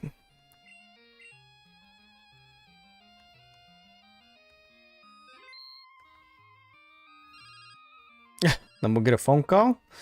Pixel Knight says Toshiro has the ability to change form, a Poliwrath to a Lapisul in the blink of an eye. Oh, okay. Yes, this is the encounter. Ralph is supposed to tell us when quillfish are swarming.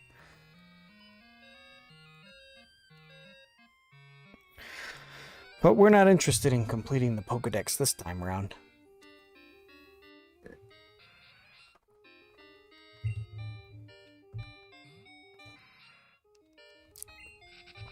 Alright, we're going to run away from the Tentacool.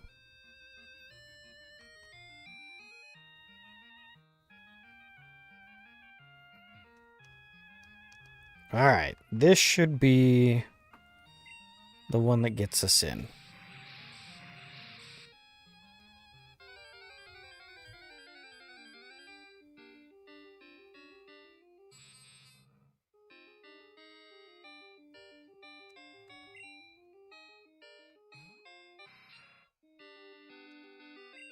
Do do do do do.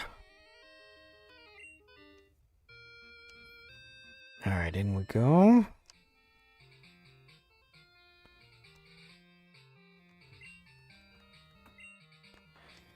Come on, you couldn't give me one more land tile? All right. All right, Slim, do your thing.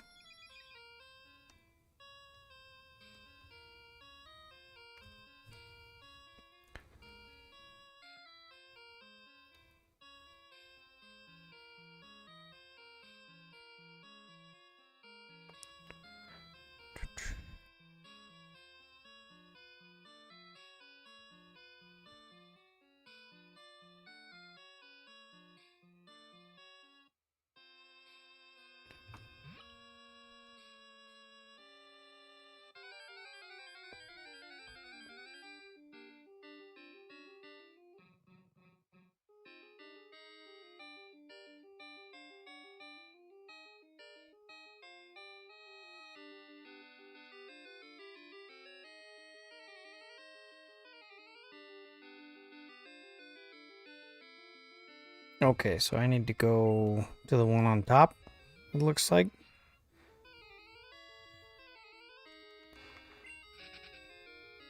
Whew.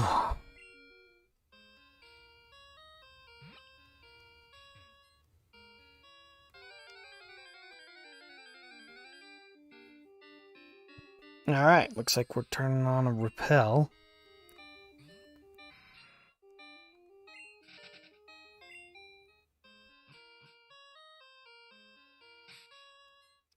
Pack. Max repel.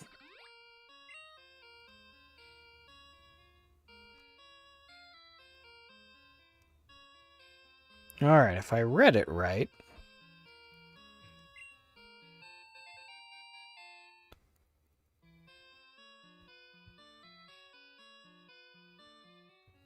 Yeah.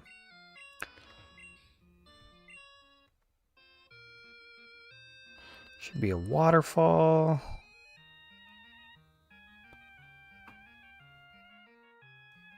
Go down the waterfall and in here. And if we have a silver wing, there's Lugia. Ta-da! As nice as that Krabby is, just great. Alright, so we will save the game here.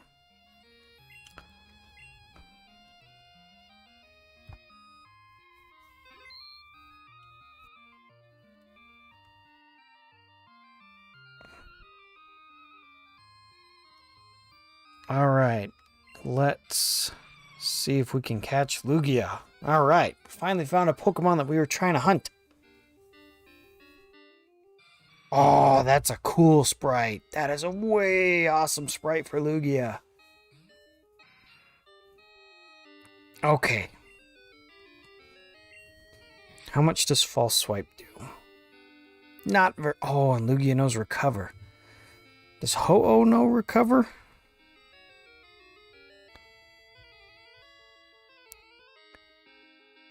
Let's see.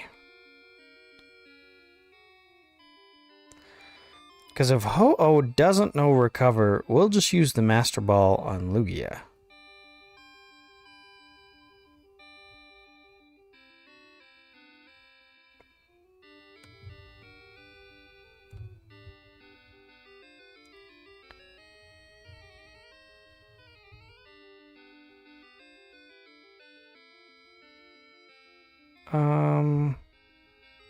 Let me... Yeah, I'm checking that real quick. Use of the Tron says Recover. I don't remember it knowing that. Yeah, let's see.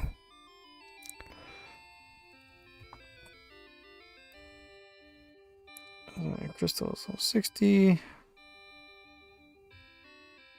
Ho-Oh does no Recover. Okay. So, what we want to do...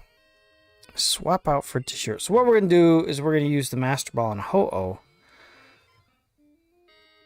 And we're going to see if we can muscle Lugia.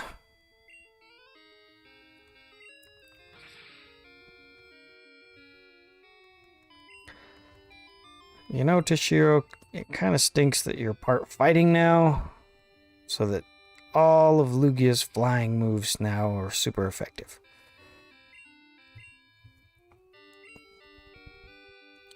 See?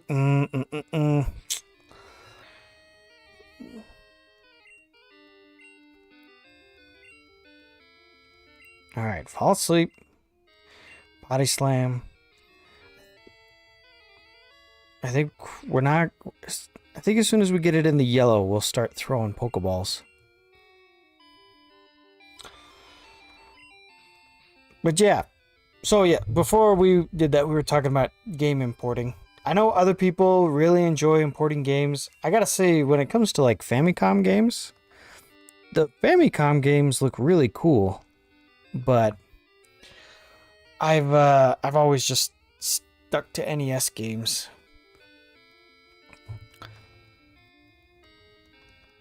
There's been a few games that I've wanted that were region locked to Japan. One of them we've discussed in the past. Ultra Ball. is the Great Ace Attorney, and that one's actually getting a release here pretty soon. So I'm pretty excited about that.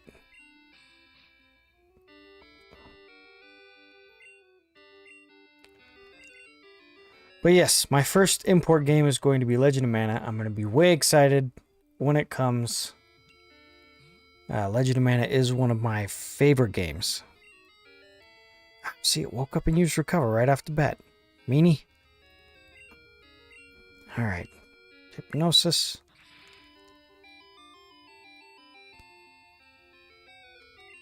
Ouch. Alright, into the pack we go. This time we're getting a healing item. Hyper Potion. Use on Tashiro. I'll get him back up. User the Trance to stop using Rain Dance, Lugia. You're not fooling anyone. You're not a water type. We were talking about that with Memory Martin. I really thought that Lugia was a water type for a while.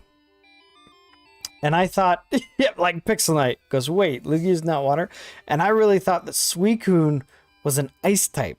I was like, oh yeah, Suicune, yeah, totally. No, it's not an ice type.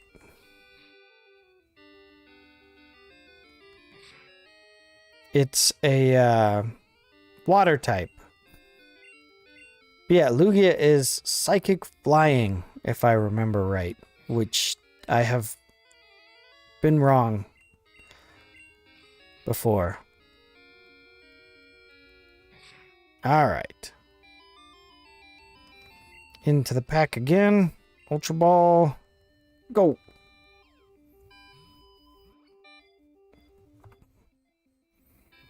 Because yeah, when it comes to using the Master Ball, that was also why I used, why I always just used the Master Ball on Mewtwo in the Kanto games, was because Mewtwo knew Recover. And it was like, oh, come on. No.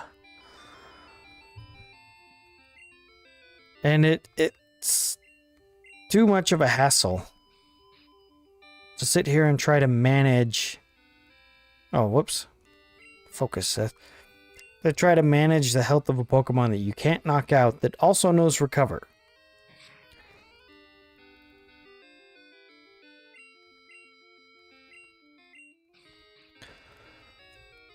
These are the Trance. Suicune is a flying type. Just look at the cloud on its back. And it knows Gust right off the bat. Pixel Knight says, wait, Charizard's not a dragon type? Pixel Knight says, Recover is so annoying. Yeah, okay. Ultra Ball.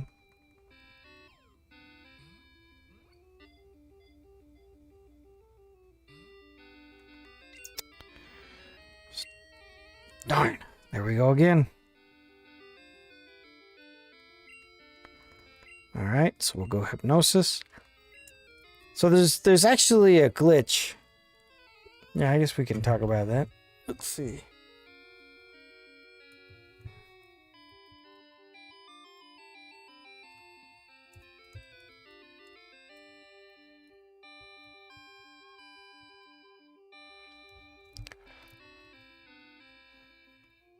So, apparently there's a glitch in this old Pokemon game, and there are lots of glitches in old Pokemon games, but the glitch in this old Pokemon game actually makes it so that the move I usually do, I usually just get them, I usually just paralyze them, but that doesn't increase your catch rate in this game. You have to put them to sleep. I think it's sleep and poison. It might be burn. But yeah, it's one of those that increases your catch rate. Because usually I just go with paralyzing them, getting them down to a low enough health, and then being fine with it. But here I can't paralyze them because that doesn't increase my catch rate. And sleep wears off, and Lugia knows recover. So, Pixel Knight says, can I suggest we name the Lugia Kaiba? User the Tron says, I vote female Lugia, or I vote female Luigi.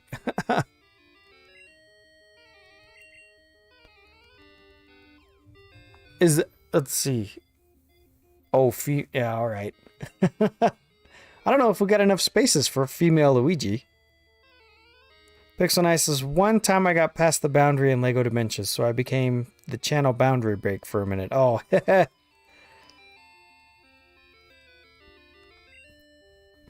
all right. Come on, Lugia. I know that I always exploited the glitches in the first generation of games. I would always use Missing No to multiply my rare candies and train my Pokemon up that way.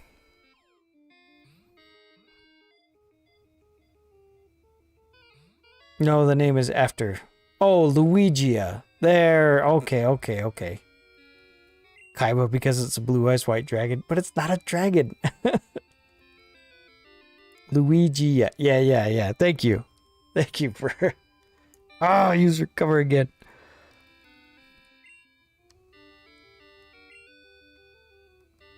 I'm running out of body slam moves. Oh, you butthead. Oh, now we've done it. We've paralyzed it.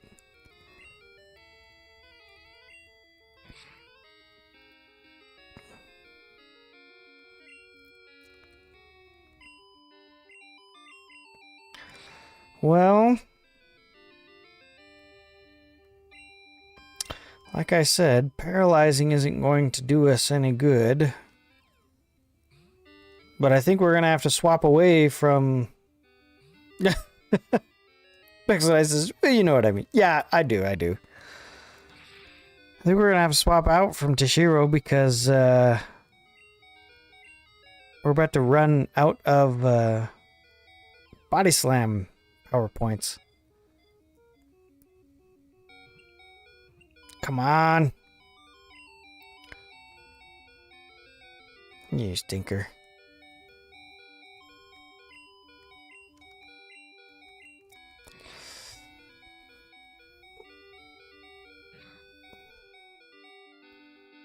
There's another glitch that Memory Martin went over with us last time, and that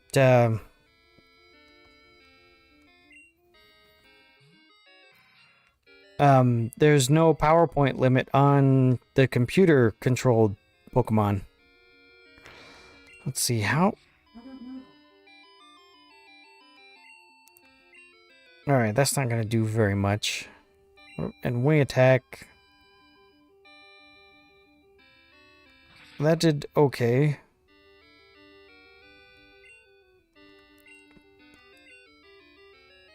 Alright, let's go for another Ultra Ball.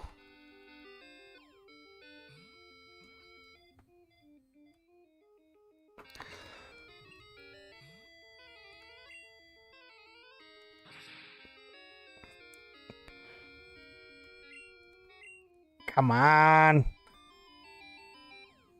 Tron says, time to train Scyther to 100 for strong false swipe. Yeah, Scyther's already my strongest Mon as far as level.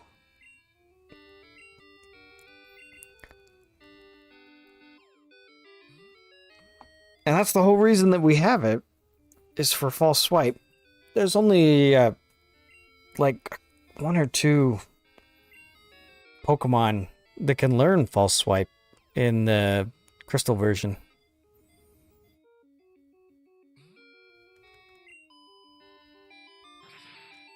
There was, because I got Sudowoodo originally thinking that he could learn the move Block.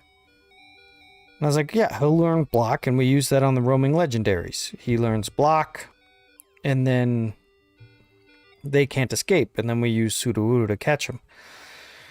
But no, that's not the case.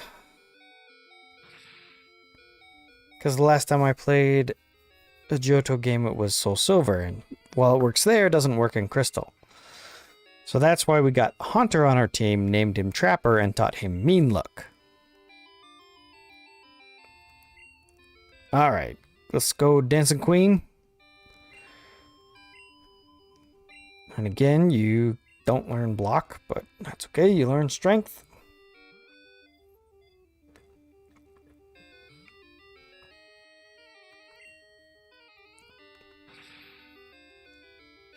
Oh, Dancing Queen's not going to last very long at all.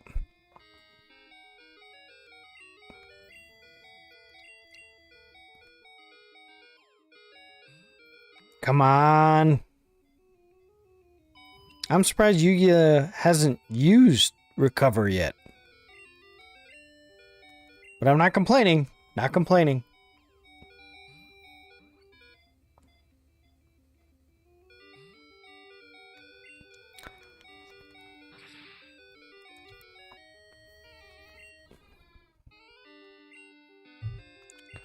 Alright, who's next? Pterosaur.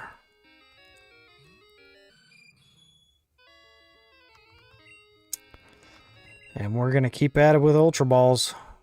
Let's go.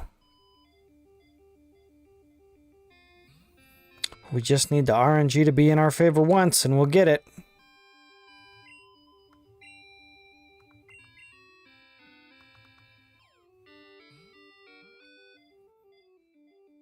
So the way that the code works for Pokemon games... Oh, there it is. There's Recover. Is first it will check to see if you caught the Pokemon. And if you have, then it stops running code. But if it says that you missed the Pokemon, then it runs the code to see how many times the ball will shake. Which I think is silly. Don't forget to save your game. I, Pterosaur, shall save your puny lives. Alright, again with the Recover.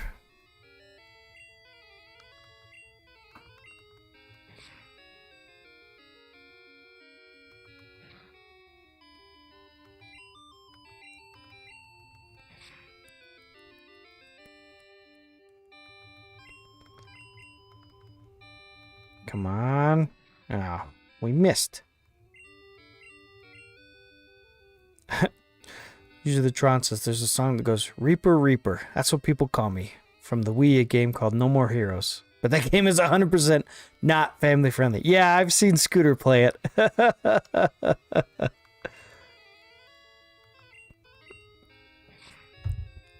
First Scyther. Yeah. Pixel Nice says it's more like Skeletor or Cobra Commander voice for him. Oh, for Pterosaur? Yeah. We used Recover again while I wasn't looking. Stinker.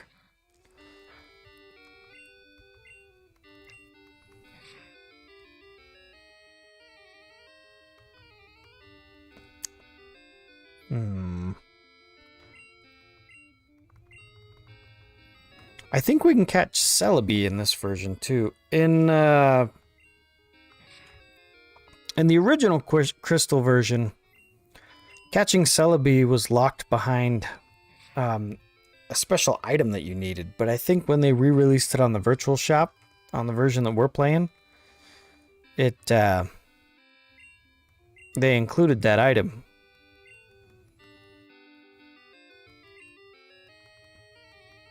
All right, you stinker. Hi, welcome back. Certainly glad you could join us today. Well, welcome to the next 5 streams. The next 5 streams, yeah. Like I said, we're using the Master Ball on Ho-Oh. And so, but to me, this is what makes the legendary battles more fun, is they're difficult. You know, difficulty in Pokemon games can sometimes be hard to come by.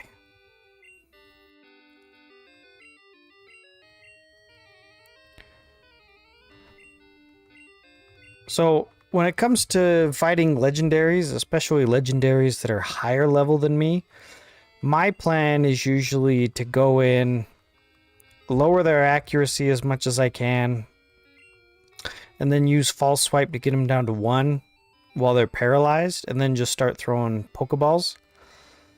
But every Pokemon most legendaries in Johto have a thing about them. They're roaming so that they'll run away, or they know recover, like Lugia and Ho-Oh. I think Suicune in this one is one of the only ones where that strategy would work, where it doesn't run away and it doesn't know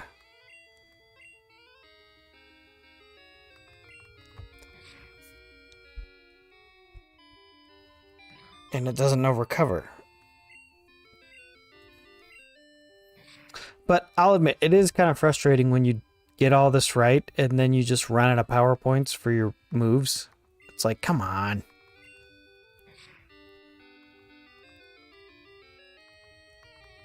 Come on, Lugia. Wish that... Because if my opponents had power points on their moves, eventually Lugia would run out of recover.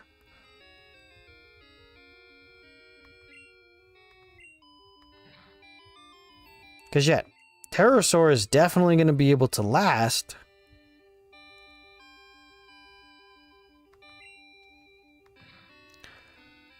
The question is...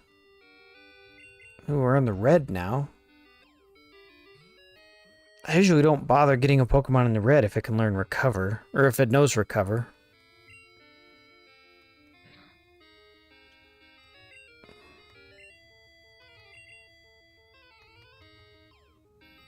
But yeah, when we accidentally paralyzed Lugia, that's when I was like, well, we'll just run through the Mons, throw some Ultra Balls, see if we can get a bite. But we're probably going to have to reload the game and try it again.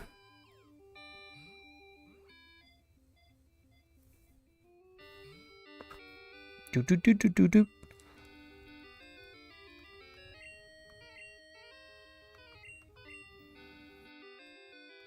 Because yeah, Lugia's moves are not going to be very effective against Terrorsaur, and the accuracy is way down.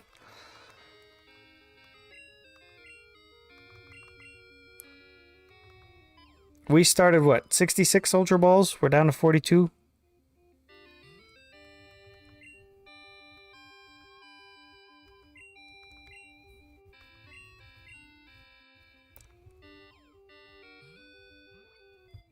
Come on. Alright, let's see what else I got on my topic list.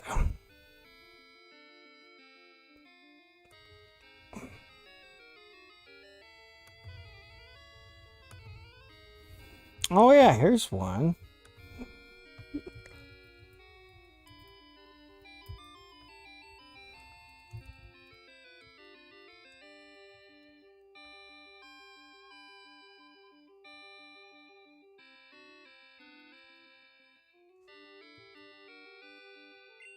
You guys know that I'm a big fan of the Mana series. And as part there, the Mana series is celebrating its 30-year anniversary. And so they did a stream, a Q&A, and one of the things that they were asking was just about different ways that they're going to celebrate the 30th, and they said, oh, well, we're working on a new game. They didn't give any details about it or a logo or, you know, anything like that, but they said that they were working on a brand new Mana game. And it's kind of like Metroid Prime 4 for Metroid Prime fans. It's like, oh, okay, you know, just knowing that they're working on it is enough to get you excited. And that's how I feel about the second Densetsu series, or the Mana series here in the West. Ags12. Thank you for following. I appreciate that. I hope you have a good time while you're here. And if I said your name wrong, just please correct me. And please don't be offended. But yeah, a new Mana game. That's exciting for me. Like I said, just knowing that they're working on it. Pixel Knight says, yeah, it's a pretty casual. Oh yeah, we're working on a new game for the 30th anniversary, and it's no big deal. Ag says, it's Jacob, my real name. Oh, okay. User the Tron says, 3D remakes, third person view of the originals.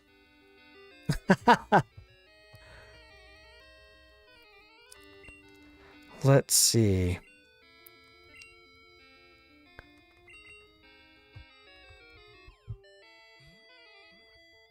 What Pokemon game are you playing? I am playing Crystal version. So we're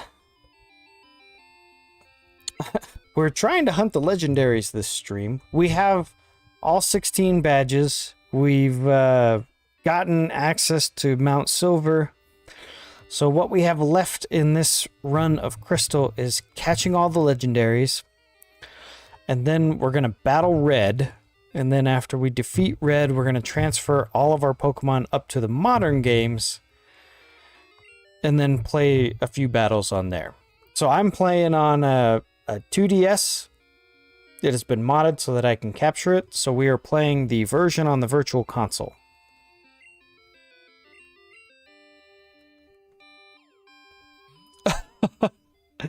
Ag says, just saying, because I want to play it. Yeah, if you have a 3DS or a 2DS, you can get Pokemon Crystal version in the eShop for not too much. I don't remember how much it was, but if you're playing on this version, then you can transfer your Pokemon to the modern games on the Switch. So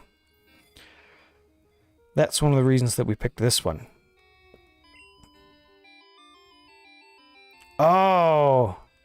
Oh no.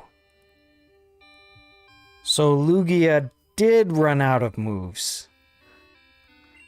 Oh. So, because yeah, if Lugia uses Struggle and hits, then it's going to damage itself. And we don't want that. But the good news is Lugia doesn't have any more. It can't recover.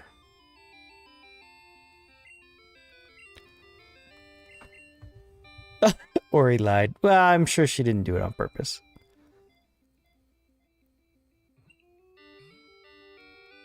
The good news is we've used Sand Attack and got Lugia paralyzed.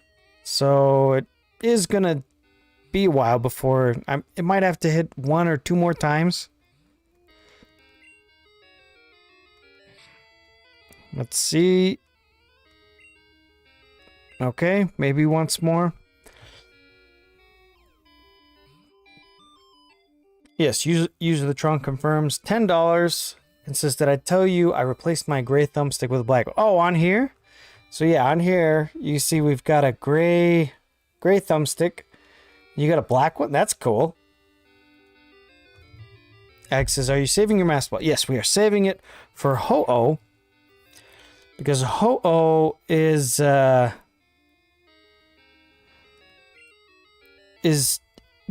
be a similar battle. Ho-Oh also knows Recover. And so we're gonna use the Master Ball in that. Oh, and there's Pixel Knight chiming in. Yes, we got it. We got Lugia. Oh, and User the Tron says that in the process I ripped my capture card ribbon cable. No, that's not good. Lugia, the diving Pokemon. It has an incredible ability to calm raging storms. It's said that Lugia appears when storms start. Thank you guys. Thank you. All right, what did we want to nickname? We had 1 vote for Kaiba and 1 vote for Luigia. Ag says, I'm playing it on my PC. Oh, sweet. I know I played through a lot of Pokemon games on emulation when I was in like junior high.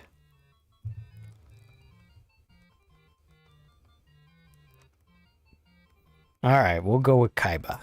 K-A-I-B-A.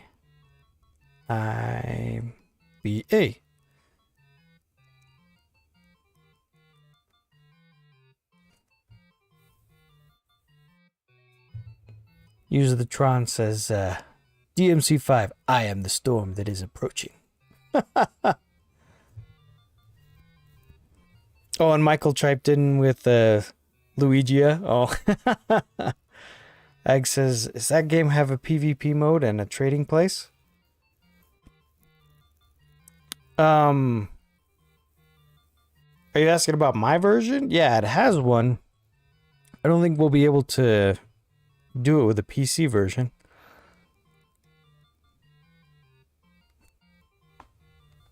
Okay. We need to go buy some more Ultra Balls after that. All right.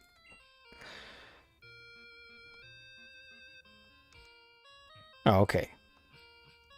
Here we go, and out.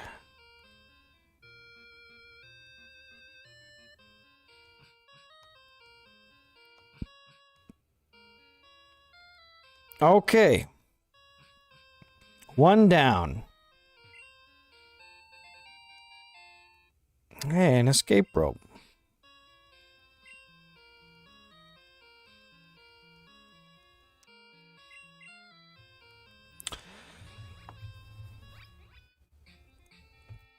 So while they were announcing the new Mana game, another thing that they brought up was that they were going to make an anime for Legend of Mana, of all games, and it was going to take place after the game Legend of Mana. So after everything gets resolved. And, yeah. Kensei posted that in the Discord and was bringing that up. And while I don't watch a lot of anime, I'll definitely take a look at that. Okay. Pterosaur, fly. All right. Now, it looks like we can't... Let me check. It looks like when it comes to Ho-Oh...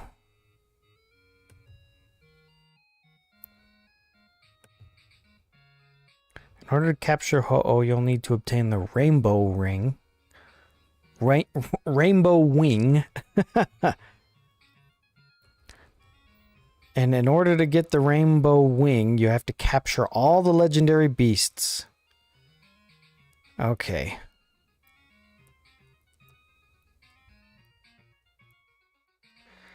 So in order to do that, we're back to where we started, where we need to find Entei and Raikou.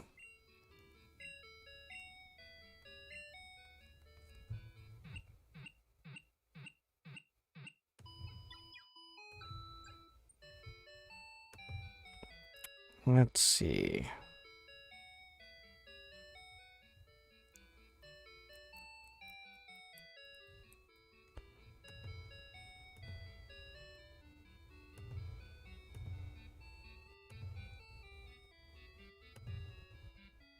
Oh, Drew915, thanks so much for following. I hope you enjoy your time here, whether you're lurking or chatting. Pixel Knight says, fun fact, Mount Silver is going to have a huge town at the base of it when we see it in the anime, but not in the game. And Ag says, are you sure I'm not playing the same version as you because I'm playing Pokemon Crystal and you're playing Pokemon Crystal?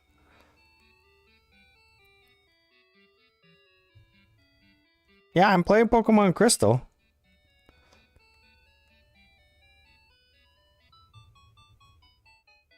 Oh, this is new. Congratulations. As a special deal, the GS ball has been sent just for you. Oh, this must be that item. Please accept it. Rachel received GS ball. GS ball in the key pocket. Please do come again. Okay, so let's save the game.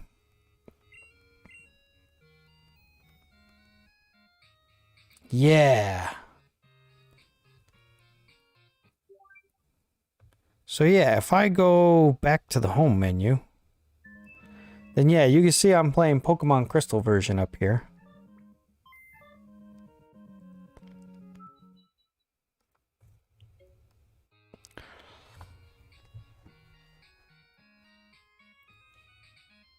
Pixel Knight says, I will definitely check out the anime after I beat the game. Oh yeah, for the Legend of Mana. Yeah.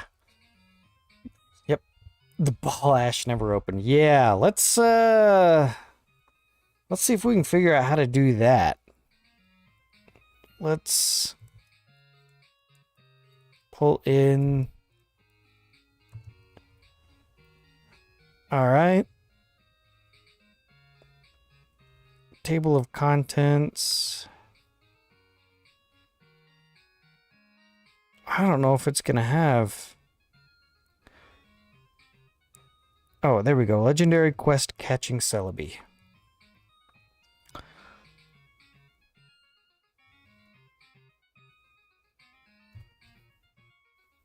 Let's see.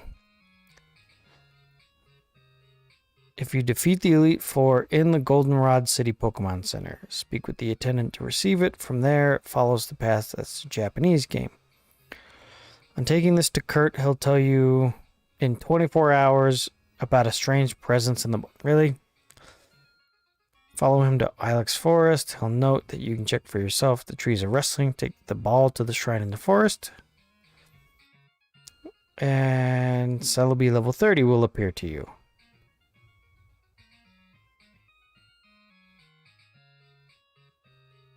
Okay. So we might be doing that one next week. Let's go to Kurt. So let's come back here. Swap that out and that in. And Kurt is in Azalea Town, if I remember right. Tonight says Celebi's the only good pink shiny. If we do it, if we open the GS Vault, we're officially a better trainer than Ash, which isn't hard. Okay, I have never done this before, so yeah, this is all new to me. Ah, Rachel, I just finished your ball. Here, Rachel received fastball. Cool, cool. Put fastball in the ball pocket. That turned out great. Try catching Pokemon with it. You betcha. What is that? I've never seen one before. It looks like a Pokeball, but it appears to be something else. Let me check it for you. I'm checking it now. I see. So I need to wait 24 hours from here. He'll tell you in 24 hours about a strange presence in the ball. Follow him to Ilex Forest. Take the ball to the shrine. Okay. So we'll be doing that next week. Because I only stream once a week, Monday nights.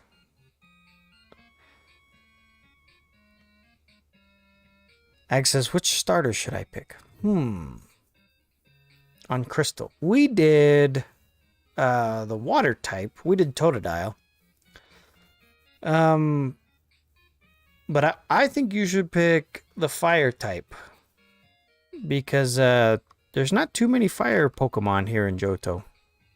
Yeah, Cyndaquil. Pixel Knight says, one time during a randomizer Nuzlocke, we got a Celebi with normalized its ability and named it Booster Green. Okay.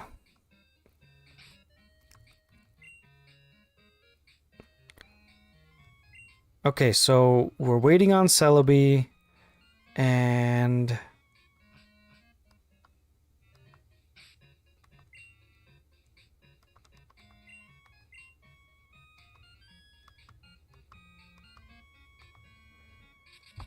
we need Entei and Raikou in order to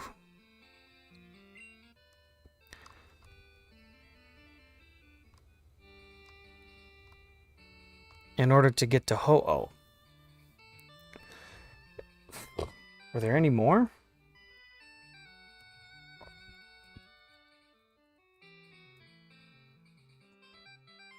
Raikou, Entei, Ho-Oh, Celebi.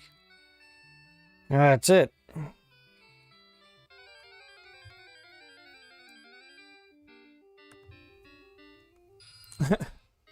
Pixel Nice. Speaking of Booster Gold, it's getting a new 8 issue with Ted Cord Blue Beetle. I'm reading it as soon as possible.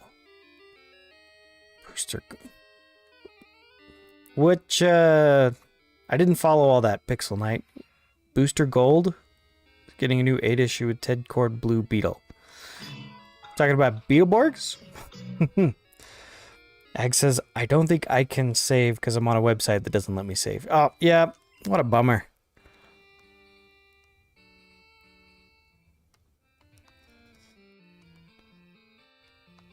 Okay, so what we want is we want to see if we have any Pokemon that are between level 30 and 40.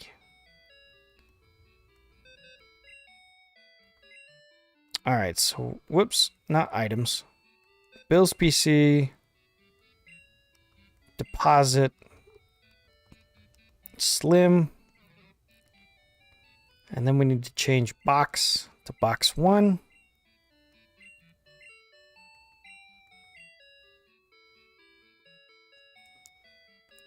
Alright, and now we can go to withdraw. Here's the 30.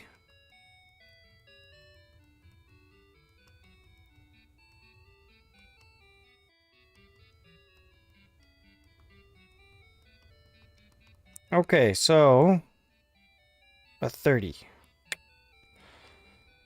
Gyarados, withdraw.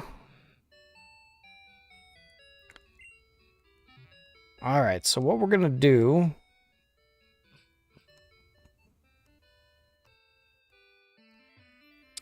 So in that tutorial video that we watched, they said if you put a Pokemon at the head of your party that's between level 30 and 40, and then turn on a repel,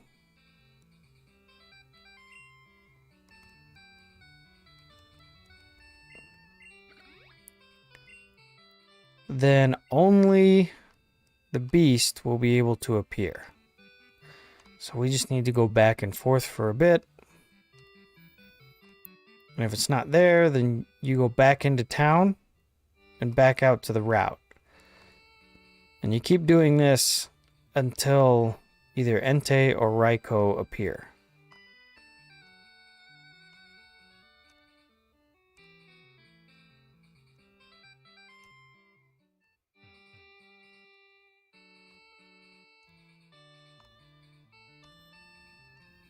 So if we can just see them, then they'll be in the Pokedex and we'll be able to see where they are next. Let's see, what are we going to run into if we don't have a repel on? What level are the Pokemon here?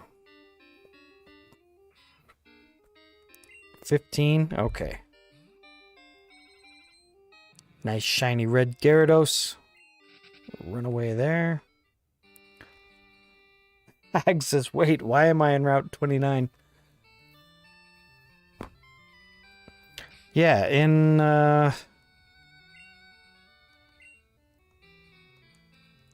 yeah, Route 1 is in Kanto, which you can visit after you beat the game in Johto. That's why it starts on Route 29. Alright, so we want to use another Max Repel.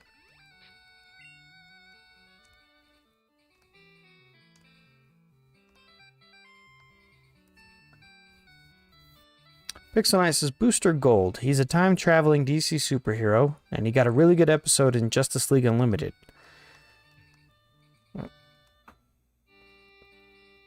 He's cocky and seems like he wants to be famous, but is a good person. And Ag said, if somehow I'm able to trade with you, can you give me a Pokemon that can help me? If we could trade, then yeah, I would. But I'm not going to be able to trade if you're playing on a website or an emulator. One reason that we do, if you have a Switch and you have Pokemon Sword or Shield, then I can catch a Pokemon here and hook you up with it in Sword or Shield. Alright, I'm only trying this a few more times. I think I was having more fun when we were just kind of going around and exploring.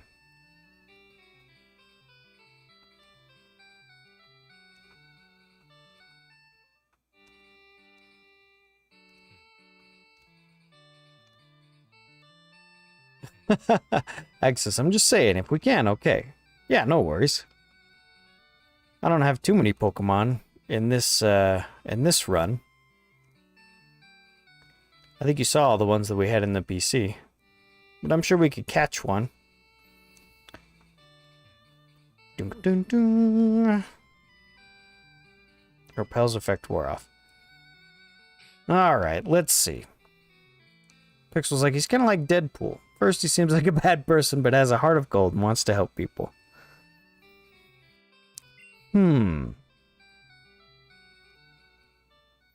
Here's a question. Can Lugia learn Flash?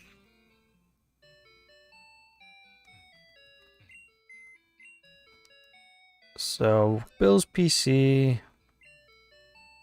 Change box to box 2. Switch. Yes. Okay, overwrite. Yeah. Saving. Rachel saved the game. We'll deposit our Gyarados in there. And withdraw our Kaiba. Good cry. Alright. Then we will go to our pack. All the way down to HM5. Or whatever the one is for Flash. Yeah, HM5. Nope. Kaiba can't learn it. I think Ho-Oh can. So we want to, when we catch Ho-Oh, teach it Flash so that we don't need to use it. So we don't need to keep bringing Slim with us. So I think what we'll do is we'll go to the top of the hour. So just a few more minutes.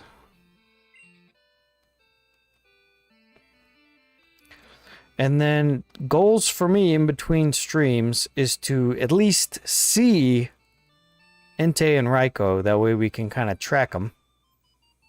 Oh, we found a trainer that we haven't we haven't battled yet.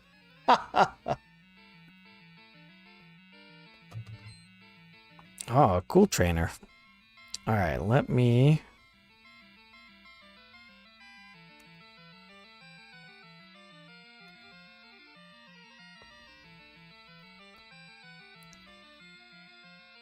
pull this up.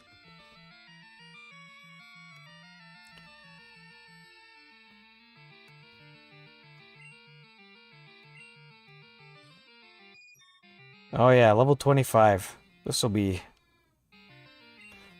be cake.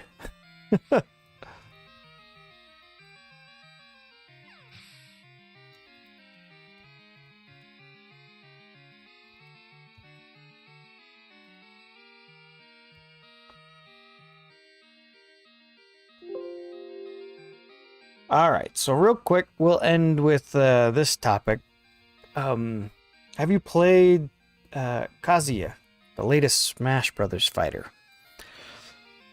Like I said, I played one round with him, and his super armor is just nuts. Like, you can just walk around doing smash attacks, and people can't stun you. Pixel Knight says, Booster Gold and Guy Gardner, Green Lantern, are two characters that just grow on you. I'm a fan of Green Lantern. That's always been my favorite DC superhero. Alright. Get through the phone call. Pixel Knight says, I haven't.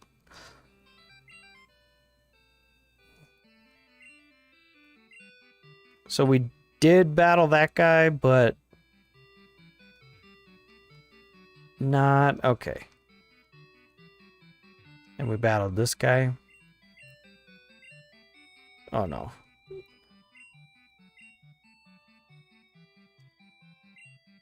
Route 44, Ice Path. Okay. Because, yeah, I think what I'm going to do...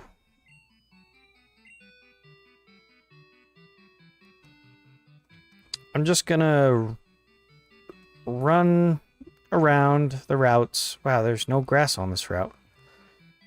Just poke my head in the grass and see if I can find them. I will also do a little bit more grinding and level up.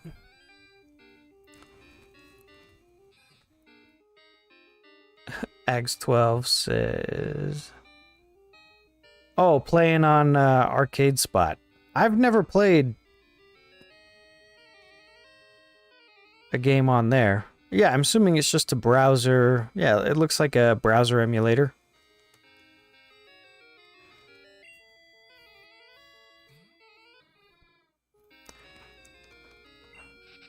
At 13.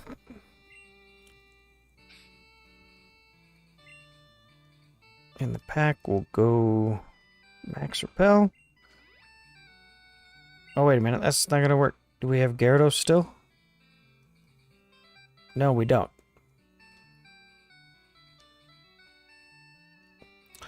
I think you only find the legendary dogs in grass. I don't think you can find them in caves. Because usually what I'll do is after I have all the HMs, I will just kind of tour around whatever region I'm playing in and just grab any hidden items and whatnot.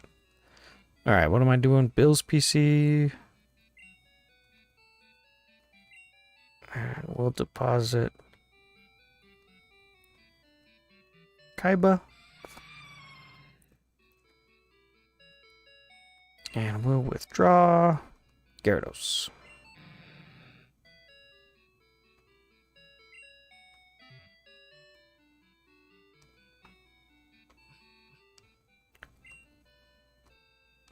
Alright, so we will poke our head out here again.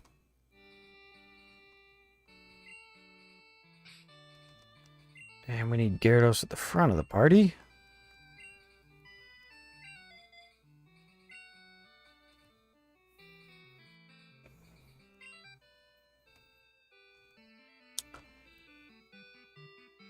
Pixel Nice, this guy Gardner beat Batman in one punch. Well, Batman is only human, but he's a comic book human, so, you know, extra durability. Extra durability because of plot armor.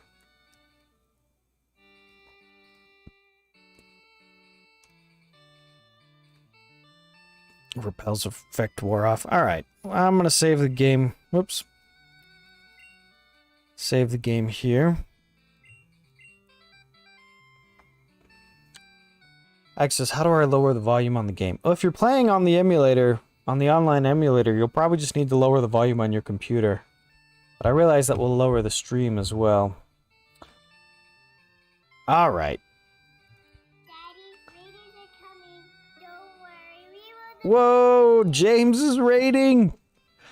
Okay, so the rule around here is if I put up the ending screen, then we won't keep going.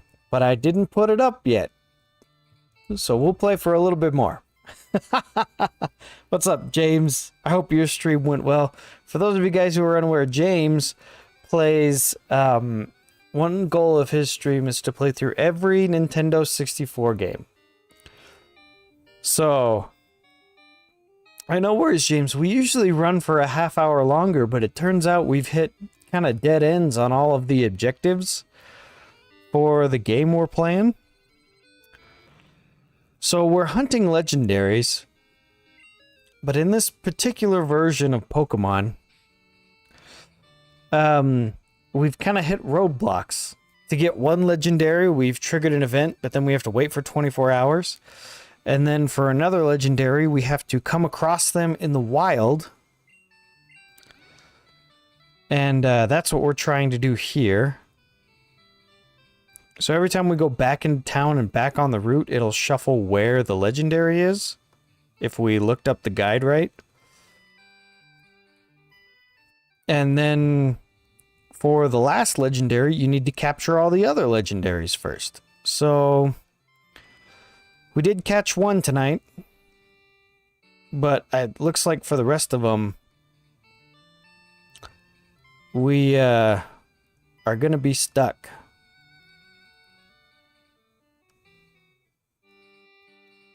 But we'll run through for just a second.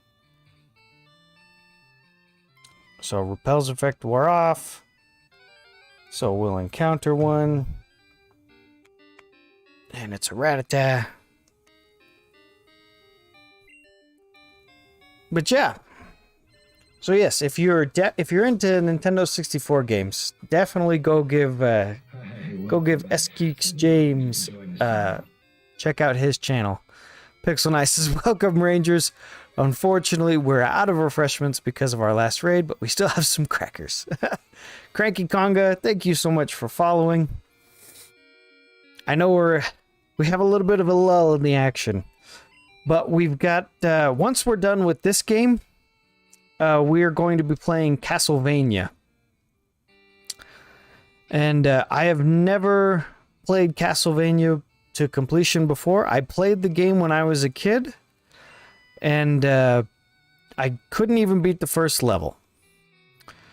So what we're gonna do is we're having a little bit of a guessing game for how many hours you think it'll take me to beat it, how many deaths I'll have along the way, and how many attempts at the final boss, Dracula, for Castlevania on the NES. So we've got a Google form that you can fill out. Let me grab a link to that. And it'll just be a fun. I'm gonna have a running counter on the screen.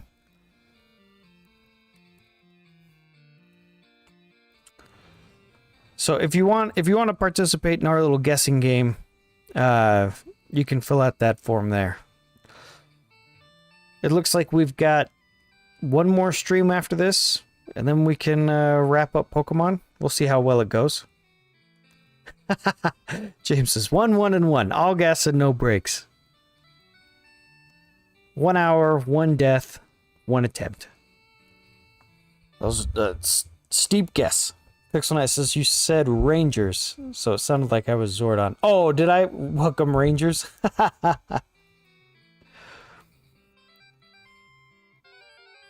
Oh, and Repel wore off again. So the way that this is supposed to work in theory is Repel will keep away all these level 13 Pokemon, because the legendary that we're trying to find is level 40.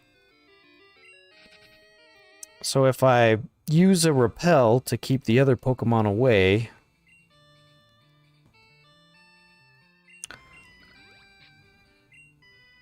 wait. Use. Oh. The Repel is still being... Wait. That doesn't make any sense. How did I run into a level 13 Pokemon if I still have a Repel? I guess one got through.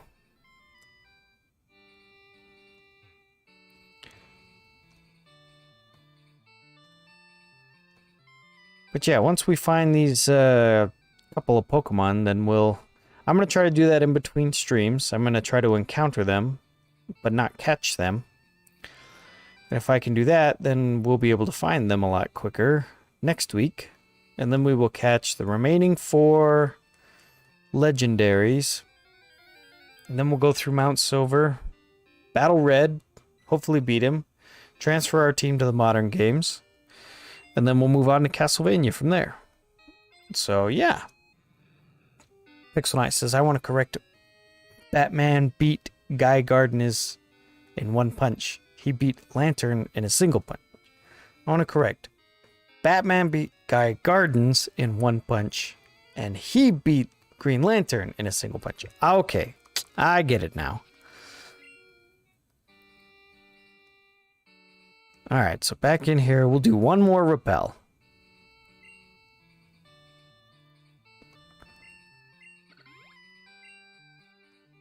Doom, doom, doom. supposedly the way that it works is if you don't run into the legendary in the first 50 steps on the route, then the legendary is not there. So we'll just keep running up and down 3 times and back into town and whatnot.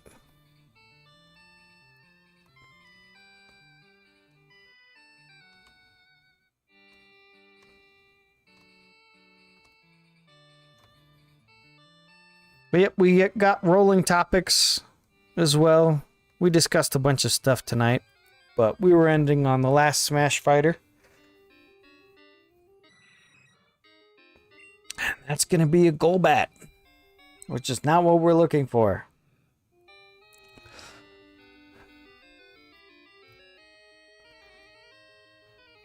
So, I think we will end it there. We already saved the game. We did have this new. There used to be just this big slab of cement there. And I decided, especially when I switched scenes, that I didn't want that there. So I bought the Game Boy blanket and the Mega Man plushie, and I borrowed some Pokemon plushies from my kids and put it on top of some of their beanbags. So we got that, and then the usual collection. We'll go ahead and throw up our session ending and see if we can find someone to raid. Ag says, I just got an egg. The first egg. Do you know what it will hatch into? Oh yeah, the first one hatches into a Togepi. Alright, so let's see who is streaming. If anyone... Pixel Knight says the Council of Plushies. And James says, have a good rest of the night. Oh yeah, you too. Thank you so much for rating. I really appreciate it.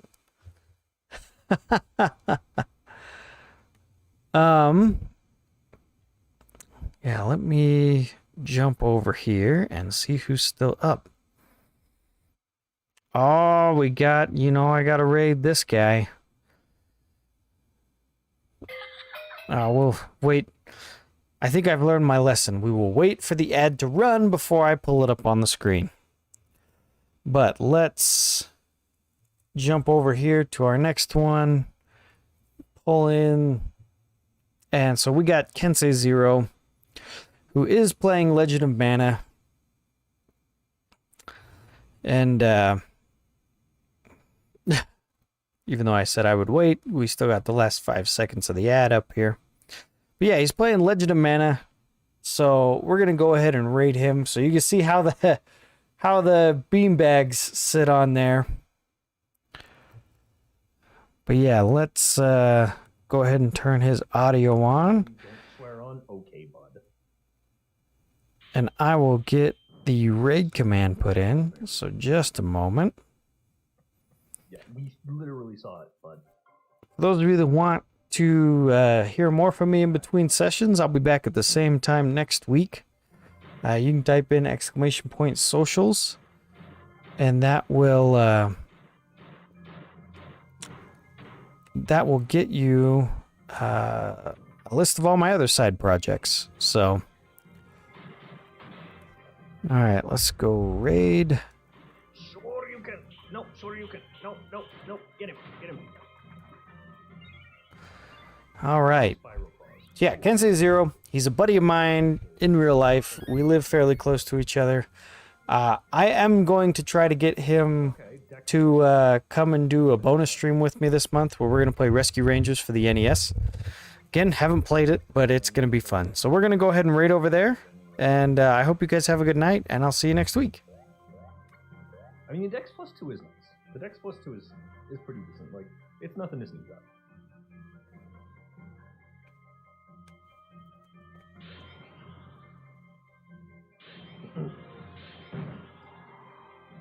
Yo, what?